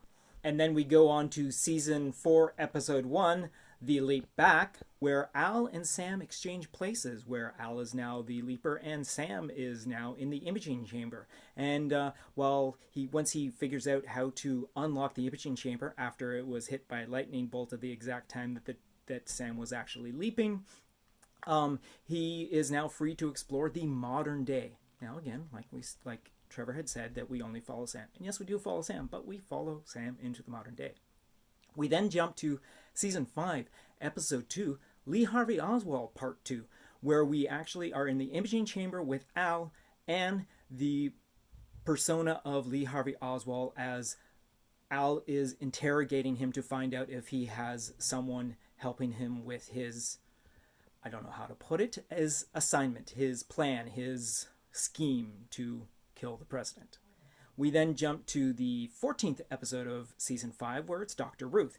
And in it, while Sam is in the body of Dr. Ruth, we actually are in the imaging chamber with Al as he gets marital advice from Dr. Ruth. And one of the cool things about this is the end of the episode actually ends with the original broadcast ends with Dr. Ruth in the imaging chamber doing the leap. So we actually see who Sam leaps into as a preview of the next episode. And as it turns out, Sam leaps into a vampire. So other than that, there are a couple of examples of talking about the modern day, but yes, for the most part, we are following Sam, but there's 4 examples of us coming into the modern day part of the storyline. Now, back to your already playing program. Al would pop up in the loudest possible outfits. He would complain that Gushy was screwing something up, and he'd smash the communicator with Ziggy and would make all the crazy little noises. He was trying to get information. We spend so much time in the present day that it feels like it's very forced. Like, oh, we're trying to show you all the stuff to show that we're part of this Project Quantum Leap bullshit, and you didn't spend enough time with the Quantum Leaper to gain any sort of rapport with them. But again, all the characters are like one-note, one-dimensional characters. Like half the time you're like, this person's talking, I don't care what they're saying because it's nothing important. And it wasn't anything important. Now the casting is very diverse. It honestly doesn't affect the characters in any way. It doesn't matter if someone's gender swapped or racially swapped or whatever. That wasn't a big thing. Are they supposed to be the same characters, or are they no? characters? They're all new characters. The only kind of tie they have into is they hint that the I can't think of his name. The main character, like they were having software issues. They couldn't make the Ziggy work, and suddenly the night of, he goes, like, he has a big engagement party or whatnot, and so he goes to the Quantum Leap facility, injects a shit ton of new code into Ziggy that suddenly makes it work, and he leaps himself. And it turns out his wife was supposed to be the leaper. He was supposed to be the person who was like the go-between, like the Al character. So he's under trained, but he's got the Swiss cheese memory. And we find out that the person that he was working with is possibly Al's daughter from the original series. She somehow gave him the programming he needed. But if I were to rate this on a scale of 1 to 10, can I do negatives? Yep. That's allowed. That's how bad it was. It was Wow. it was just a shit show, an hour-long shit show of them trying to say, hey, look at this, we're part of the original series, but we're not, but we are. And yeah, there was a lot of stuff I had to explain for people who'd never seen the original series, but at the same time, they were trying to lean so heavily into the original series. You may as well just had broadcast the first episode of the original series, then broadcast this right after, and it would have worked better. It's really tragic they couldn't get Scott Bakula in to do it, but yeah. So I said I would probably watch 1 or 2 more episodes to see if maybe this is just like, first episode jitters. I'd hope so if this show was supposed to go anywhere. But yeah, this was pretty fucking bad. Well, one thing you mentioned there made me remember something that I forgot to say about Cobra Kai. And actually, John, have you watched Cobra Kai at all? Were you a Karate Kid fan at all? I have seen everything but the last 2 seasons of Cobra Kai. Okay, what did you think of it? Were you interested? Amazing. No, again, it hit the nostalgia part quite well. It captured the 80s, and they did something with it. They just didn't throw it away. So they picked up 25, 30 years later. They're grown up. They have lives. They have families. And a new drama is playing out, and it's well put together. And they bring back the other characters smartly, so it's not like they're just cameos. They're not just one-ups. Well, a little shoe, but that's not the point. For the most part, they develop the characters into the story, and it's worth watching. It's worth investment. Okay. I just haven't gotten to the last 2 seasons. All right, yeah, they keep going good. But what you had mentioned, Trevor, was the whole woke casting and diverse casting and all that kind of stuff. And then it's one thing I wanted to mention about the Cobra Kai series is if you look at the cast, it is very diverse, and it covers like a whole spectrum of different type of characters, but they don't make that like the character points. That's not the point. Like the new kid who's the bully, it's not like, oh, they're bullying me because I'm black, or it's not, oh, you don't respect me because I'm a woman, or it's none of that. It's like, no, all these characters are humans, and you relate to every single one of them. So even though it's very diverse, it's not playing on those sort of like woke casting tropes that you see in so many movies. Like you see this in She-Hulk all the time. It's like, I'm better than you, I'm smarter than you. It's like, oh my God, there's so many dumb males around. But with Cobra Kai, there's none of that. It's just characters, and it doesn't matter who they are. Like when the was it Sensei Kim comes in, no, it's not like you have to respect me because I'm a woman. It's like, no, you have to respect me because I can kick your ass, and that's it. Like that's a strong female character. And, that's the way I like this kind of stuff done. So no matter what kind of diversity you want to throw into a show, but don't make that, unless it needs to be. Like obviously there's some kind of stories that does become a part of it, but if it's something that's light, something like Karate Kid, something like Cobra Kai, or anything else, like if it was a Star Trek, like you don't need to hear that in a Star Trek or Orville or whatever. Like even though you can add the diversity, you can add character elements, you can add character insecurities, but don't make that the main focal point of the story. So anyway, I just wanted to say that's what I thought was really good with the whole diversity in Cobra Kai. All right. So yeah. Well, but to be fair though, in most of the modern shows we watch and movies that are produced, decent writing is not the forte. They are trying to pander to a wide audience, and for the longest time, minorities and women rights were sideline, and now there is a push to make that right. And I can't fault them for that. I mean, I like to have a diverse cultural representative in any media form. Yeah, and I agree with that. And it just that the writing doesn't support what they're trying to do. And to me, it's too much checking boxes and not getting to the root of what the story is. Like, what is the story you're trying to tell? And it's sort of like one thing we've been saying all along is the show don't tell. A lot of this is just tell. It's just, well, I've said this, so now you have to agree with it. I found that a lot in She-Hulk. There's a lot of telling, but there's not a lot of showing. It's like, oh my God, all these incompetent males just tell me how to do my job. It's like, well, you do kind of seem incompetent. Like, you're just telling me that you're awesome. How about you show it? And She-Hulk also is, oh my God, I could be killed like anytime I'm walking down the street. Okay, well, show that. If you show that, I'll have some sympathy. But in the case of She-Hulk, she's talking about how she's better than her cousin Bruce, who actually helped to defeat Thanos and has been a rampaging monster for the last 15 years. It's like, okay, you better show me how your life is more dangerous. In my opinion. It comes down just to good storytelling, well-crafted media, whether it's book, TV, computer, and smartly done. To your point, show don't tell is a lot of that, and there are more stories that are successful for that. There are rare exceptions where that is what you need to get the story started, of course, but I don't know. I just find the reason why I stopped watching a lot of the mass media is that there isn't a lot to watch. There's not a lot worthy to watch. I stopped watching TV really in the 80s when they had that big strike and substitute TV with reality programming. And reality programming is fun to a point. Game shows are fun to a point, but it's not storytelling. There's no art to it. There are good fake documentaries and fake live TV, and there's some great drama there, but not the same way you get in like the original Star Wars, for example, or Blade Runner, where every scene, every word counted for something. I don't know. Maybe I'm just getting old.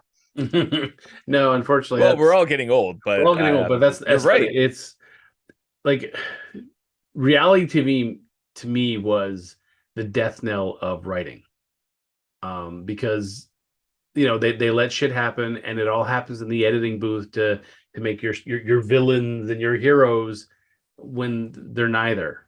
And to me, watching reality TV, you could feel your brain cells dying. You could actually feel them dying in your head. And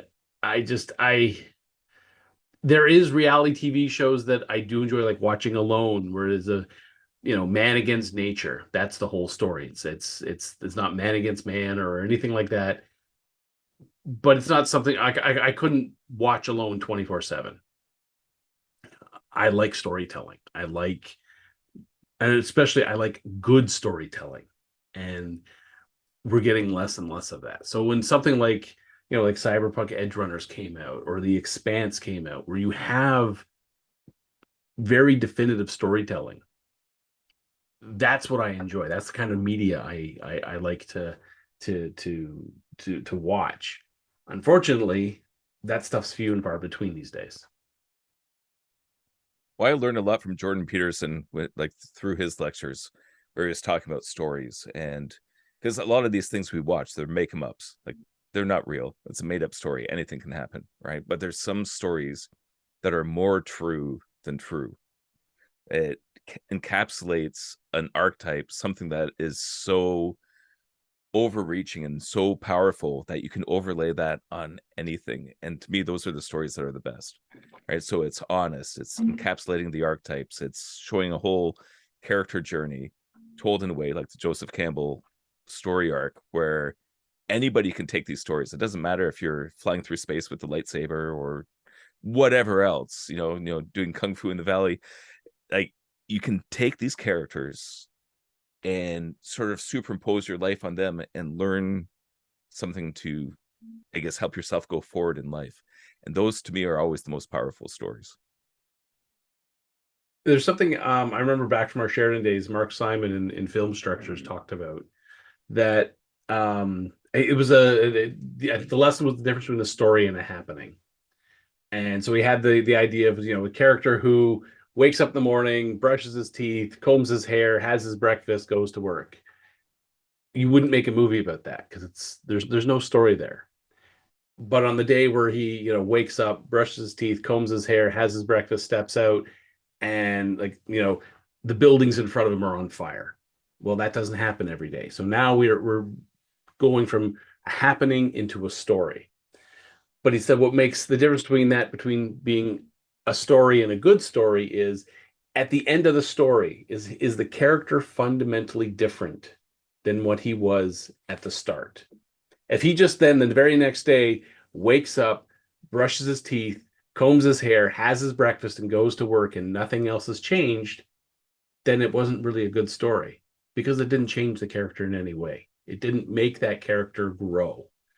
And for me, that stuck with me. So in all the different projects I've been a part of and all the different things I've watched and read, I always have that question in the back of my mind of, has the character grown from this experience? Is something about them fundamentally different than what they were than when they started? And sadly, I would say about 70% of all the different shows I've watched and whatnot, they're not. They're not different in any way. That the character is identical to when it started.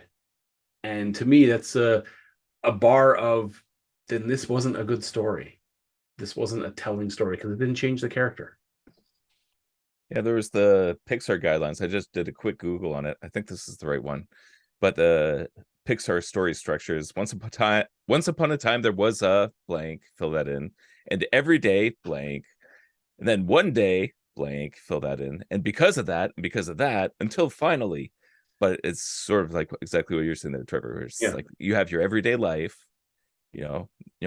once upon a time there's a boy on a moisture farm in a desert. And he did that every day until these droids showed up. And then the whole story goes from there. Yeah.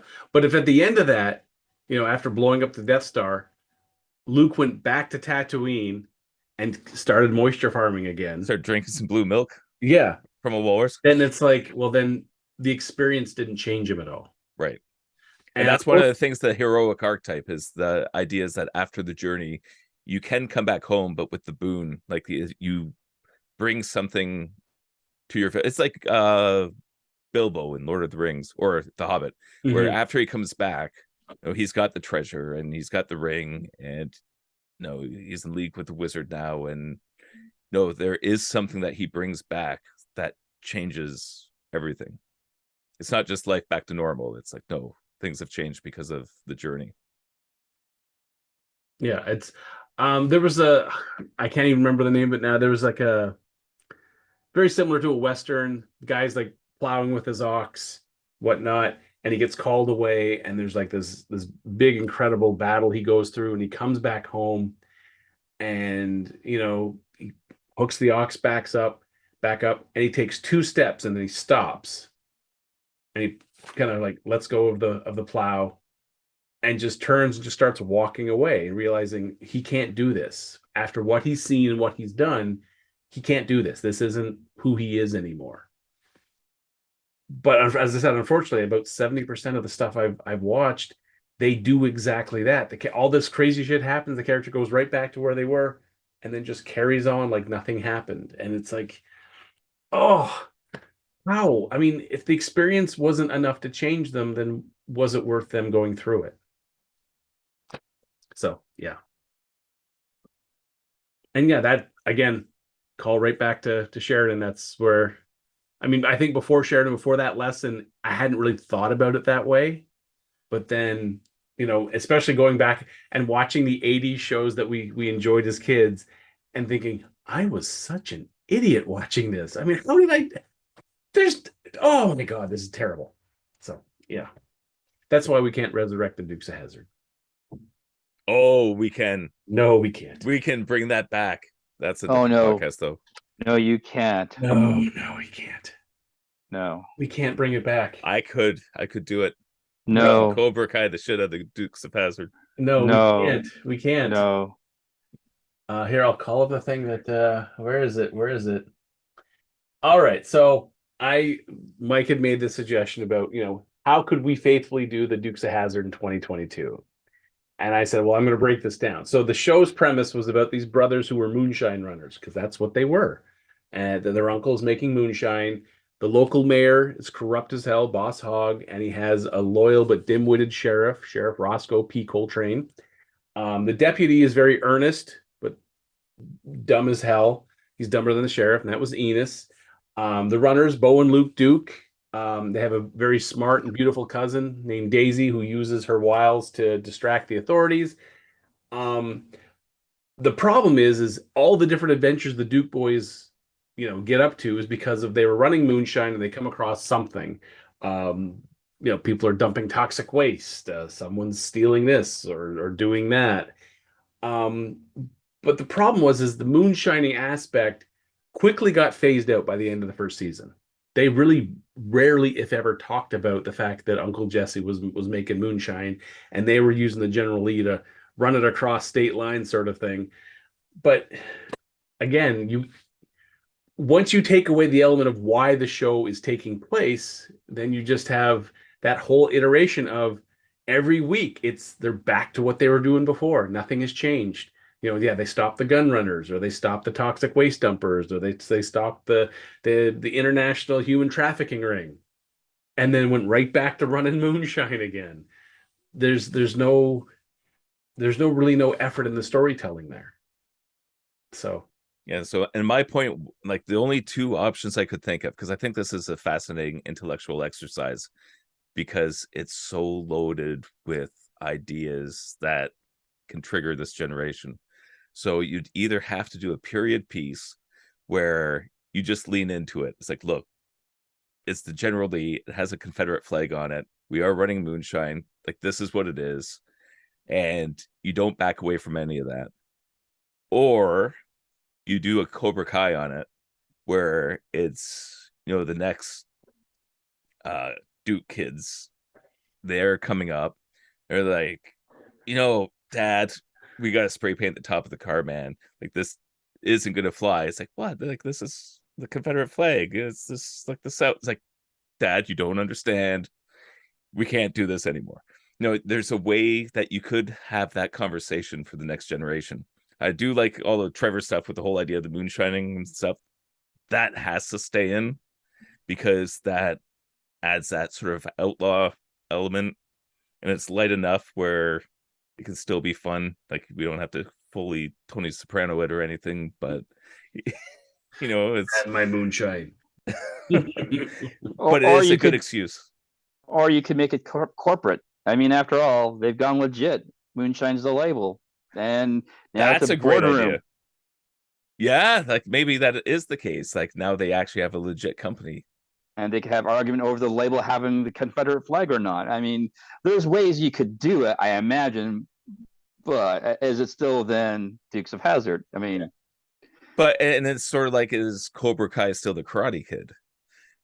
Yes, because it was about the philosophy of fighting. It was about standing up. It was the journey of self-discovery. And while they're adults, they're still discovering what it means to be a responsible adult, tending to their family, making the tough choices of, can they afford not to go back to work tomorrow? Do they put their marriage in jeopardy for this? It is still Karate Kid. It's just 20 plus years later at this point. And I agree with that. So even like what you were saying is, if they did go corporate, like they were doing an illegal moonshine, now they have an actual brewery, but the Boss Hogg, whoever the new Boss Hogg is still cracking down on them, and he's completely corrupt.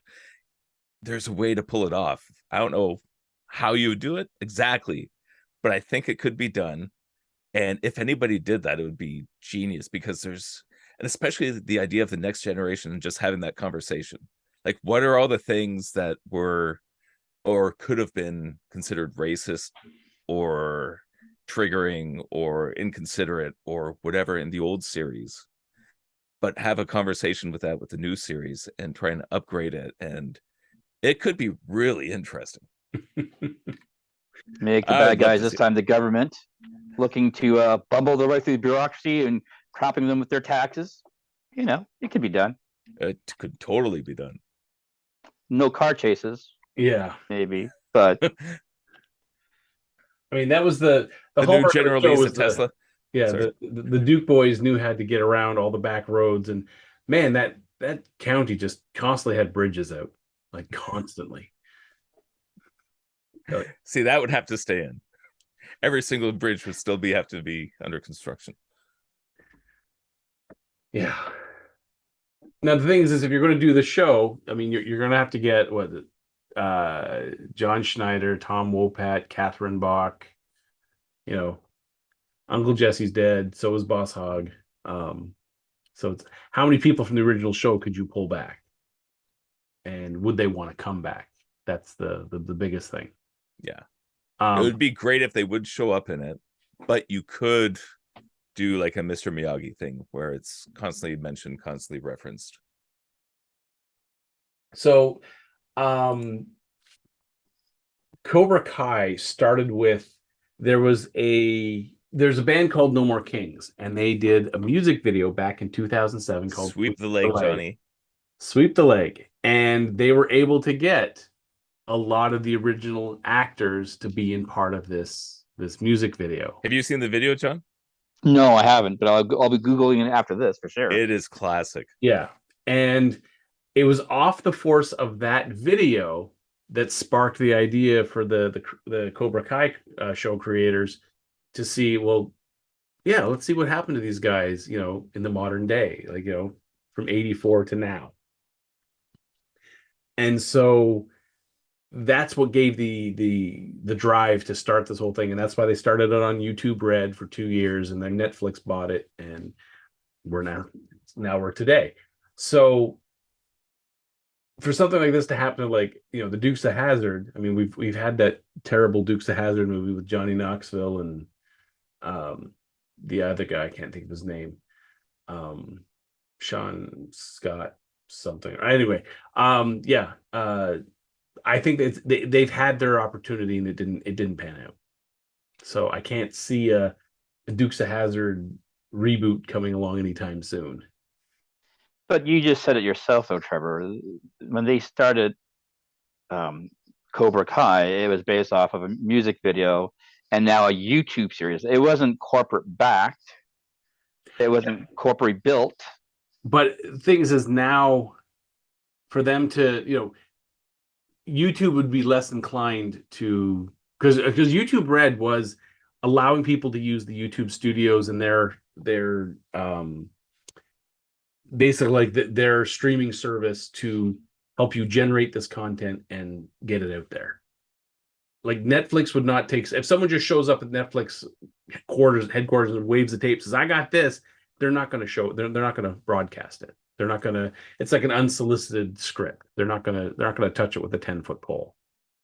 And Netflix didn't get involved until after the second season of Cobra Kai because it had proven itself. So I don't know if the structure's there to make it as easy as the guys who did Cobra Kai for season 1 and 2 to do it today. And that's when YouTube was shutting everything down as well, right? Like, yeah, once they were shutting down that so label.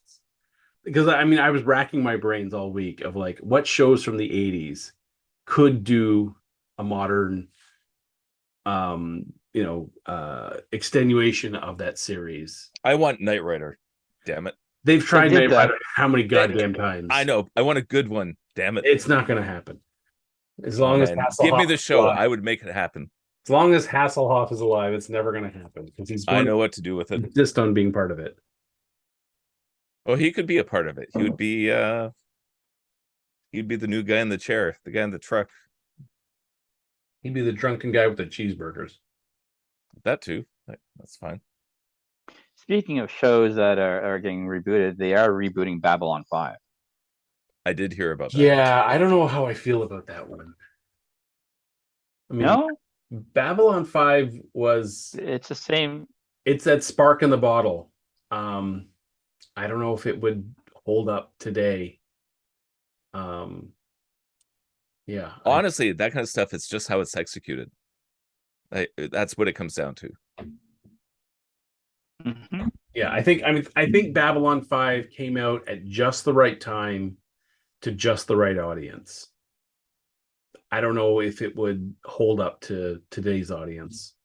I don't think the graphics would, but the storytelling certainly would. Simply because the storytelling it was the one thing that we've all been looking for is a build that has a payoff towards the end. And this story was structured with 5 seasons in mind, and each episode, more or less, even the fillers, led towards that end goal. But the problem is because of how much it cost to do the graphics back then, they spent more time with the characters and less time with the CG. Because CG is so cheap now, the inevitable push would be, well, let's show more. Let's show more of the CG stuff. We can show so much more because it's cheap. It's like showing the shark in Jaws. The more you show the shark, the less scary it becomes. And I think that's why Babylon 5 worked when it did, because the graphics were so expensive to make. They had to spend more time with the actors and get those characterization and get that story. I think the problem is if you hand it off to someone today, they're going to be like, oh, well, we could do a space battle. Cost like a... Well, we've seen this in the Orville, and they did that well. Like, that's one where the characters were strong, the writing was strong, the effects were beautiful, and it all gelled together. So if you pull off something like that, I think it's golden. I think a couple of times in the Orville, they went a little overboard with the effects. I didn't mind because it reminded me of the Star Trek movie. He was like, hey, we have a budget, we have ILM. Yeah. Let's do the long shots. Yeah, it's the temptation there is what, now that it's cheaper to do, they use it as a giant crutch, and you lose some of that magic. Just like, if they made Jaws today, we'd end up like a movie like The Shallows, where you're seeing that shark constantly, or 47 meters down, or 40 feet down, or what the fuck the name of that movie is, where you're seeing the sharks constantly, because it's easy to do a CG shark these days. Yeah, but then you're assuming that they're just going to rely on the technology and not have the director and the story and everyone else build the story and build a cohesive picture that has a nice payoff at the end. I mean, yeah, you could do it with special effects. You can make it razzle dazzle and all style, no substance. Going back to Cyberpunk, but Nice the thing callback. is that but the thing is that as we become more dependent on the CGI, some of the effects of being invested are lost simply because when something pops or doesn't seem conceivable, it ruins the moment. I agree, but I don't think it's a case of, I don't think it's the directors, I don't think it's the actors, I don't even think it's the writers. It's the people sitting in the chairs higher up that demand, oh, we want more shots of this. And the second you start, making a show by committee like that, it's the death knell. Because they don't care about the story, they don't care about the actors, they don't care about the direction. They want their pretty visuals so that they can get some sponsors and sell some commercials. And yeah. I mean, that definitely can happen. We've talked about this. That's why Lion King was such a hit. It's because everybody was focused on Pocahontas, so they could do their own thing. And I think a lot of the great shows are like that, where whoever's show running it, they're running this thing. They have a vision for what they want, and all the other people are kind of staying off to the side. Yeah, you're not getting the notes from the committee. You're creating your own vision. And it's again also right time, right place. If the Lion King was being made with the same amount of supervision that Pocahontas was being made, it wouldn't be half the film it is, and it wouldn't have made a tenth of the movie it did, a tenth of the money it did. And that's the problem, is like, now with Babylon 5 being a known entity and having such a large fan base, it becomes down to, will the people in charge know enough to step back and let it happen, let the directors do their job, trusting that, or are they going to insist on meddling, thinking they know better? And that's where, enough meddling, too many cooks, not enough broth, and yeah, it ends up with, a wasted effort. So yeah, when I heard that, I was like, and I was like, ooh. So yeah, and unfortunately, it's because like we see it more and more with all these new shows and new series. You can see where they're like, ooh, now we can do these effects that are really cheap to do, and yeah, they just get so enamored of what they can do on the computer, they forget that, oh yeah, we're supposed to tell a story along the way. Oops. So yeah, that's my 2 cents. They'll fix it in post. Yeah, yeah. There's only so much you can fix in post these days. You can fix everything in post these days, except maybe the writing. Yeah, and some acting, and a little bit of directing. But you fix it in post. Yeah. So I think we should probably wrap up. Yeah, I think so too. Can't do a top 10 Nope. unless John wants to give us his top 8. Yeah. But no. What are your top 8 movies? Oh, off the top of my head, that's not fair. Let's say Start at number 10. Blade Runner. Blade Runner would have to be on the list for sure. Sicario by Denis Villeneuve. Dune by Denis Villeneuve. Raiders of the Lost Ark. The Thing, the original, not the original, but the one with Kurt Russell. Big Trouble in Little China for sure. I watched that with the kids this year. Yeah, they loved it. They were like, "Dad, what the hell is going on?" It's like, don't worry about it. Just keep watching. Just keep watching it. It'll explain itself as it goes. Yeah. No, I have to say that would be my top 5 easily for Big Trouble in Little China. Yeah, that's a hard question to do on the fly. I mean, there's so many. Like when Troy said it depends on where you are in life, of what was the motivations behind it when you saw it, and what did it do for you, right? So, I mean, Blade Runner opened my eyes to storytelling. I mean, there is nothing in that movie that isn't the story. There's no way. Okay, I'll have to say I'm not a fan of the unicorn dream sequence that they put back in, but outside of that, the shorter ending, I mean, yeah, no, masterpiece. Alien for sure. The first Alien movie, also a Ridley Scott movie, has to be there because it started a whole thing. And while they couldn't capitalize on it until Cameron came in and did Aliens, and he didn't try to tell the same story. He tried to do an action film, and it was successful. I don't have Aliens in my top 10 though, but Alien has got to be in there for sure. Uh, The Usual Suspects, another great story driven thing, and the movie lies to you from the get go. Spoiler: the opening shot, it was a shot that never happens. So, and it was the strangest thing. It really was. So yeah, no, I mean, I can't go in depth as Troy did last week on American Werewolf in London, and that's a great film. I would have to put that, but now I'm well past 10, so narrowing it down now would be quite the thing. And then I'm sure I left movies out that were equally important to my life or my see upbringing. The pain I went through, where I at one point had like well over 70 movies on the list, and then had to start shifting them around to see who got in the top 10 and who didn't. You could easily get a huge list. Yeah, I had a bit of a cheat because I've been keeping track of this just as fun for decades. So I kind of had my list up and loaded. Yeah. Cheater. Yeah, no. So to be fair though, I mean, the whole reason I got into role-playing games, animation, drawing, and I stayed with role-playing games. I never really ventured into writing, maybe I should, is the art of storytelling, the craft. And Cyberpunk was one of the few games back in the 80s that brought in a new element that wasn't in many games that I had experienced prior to that.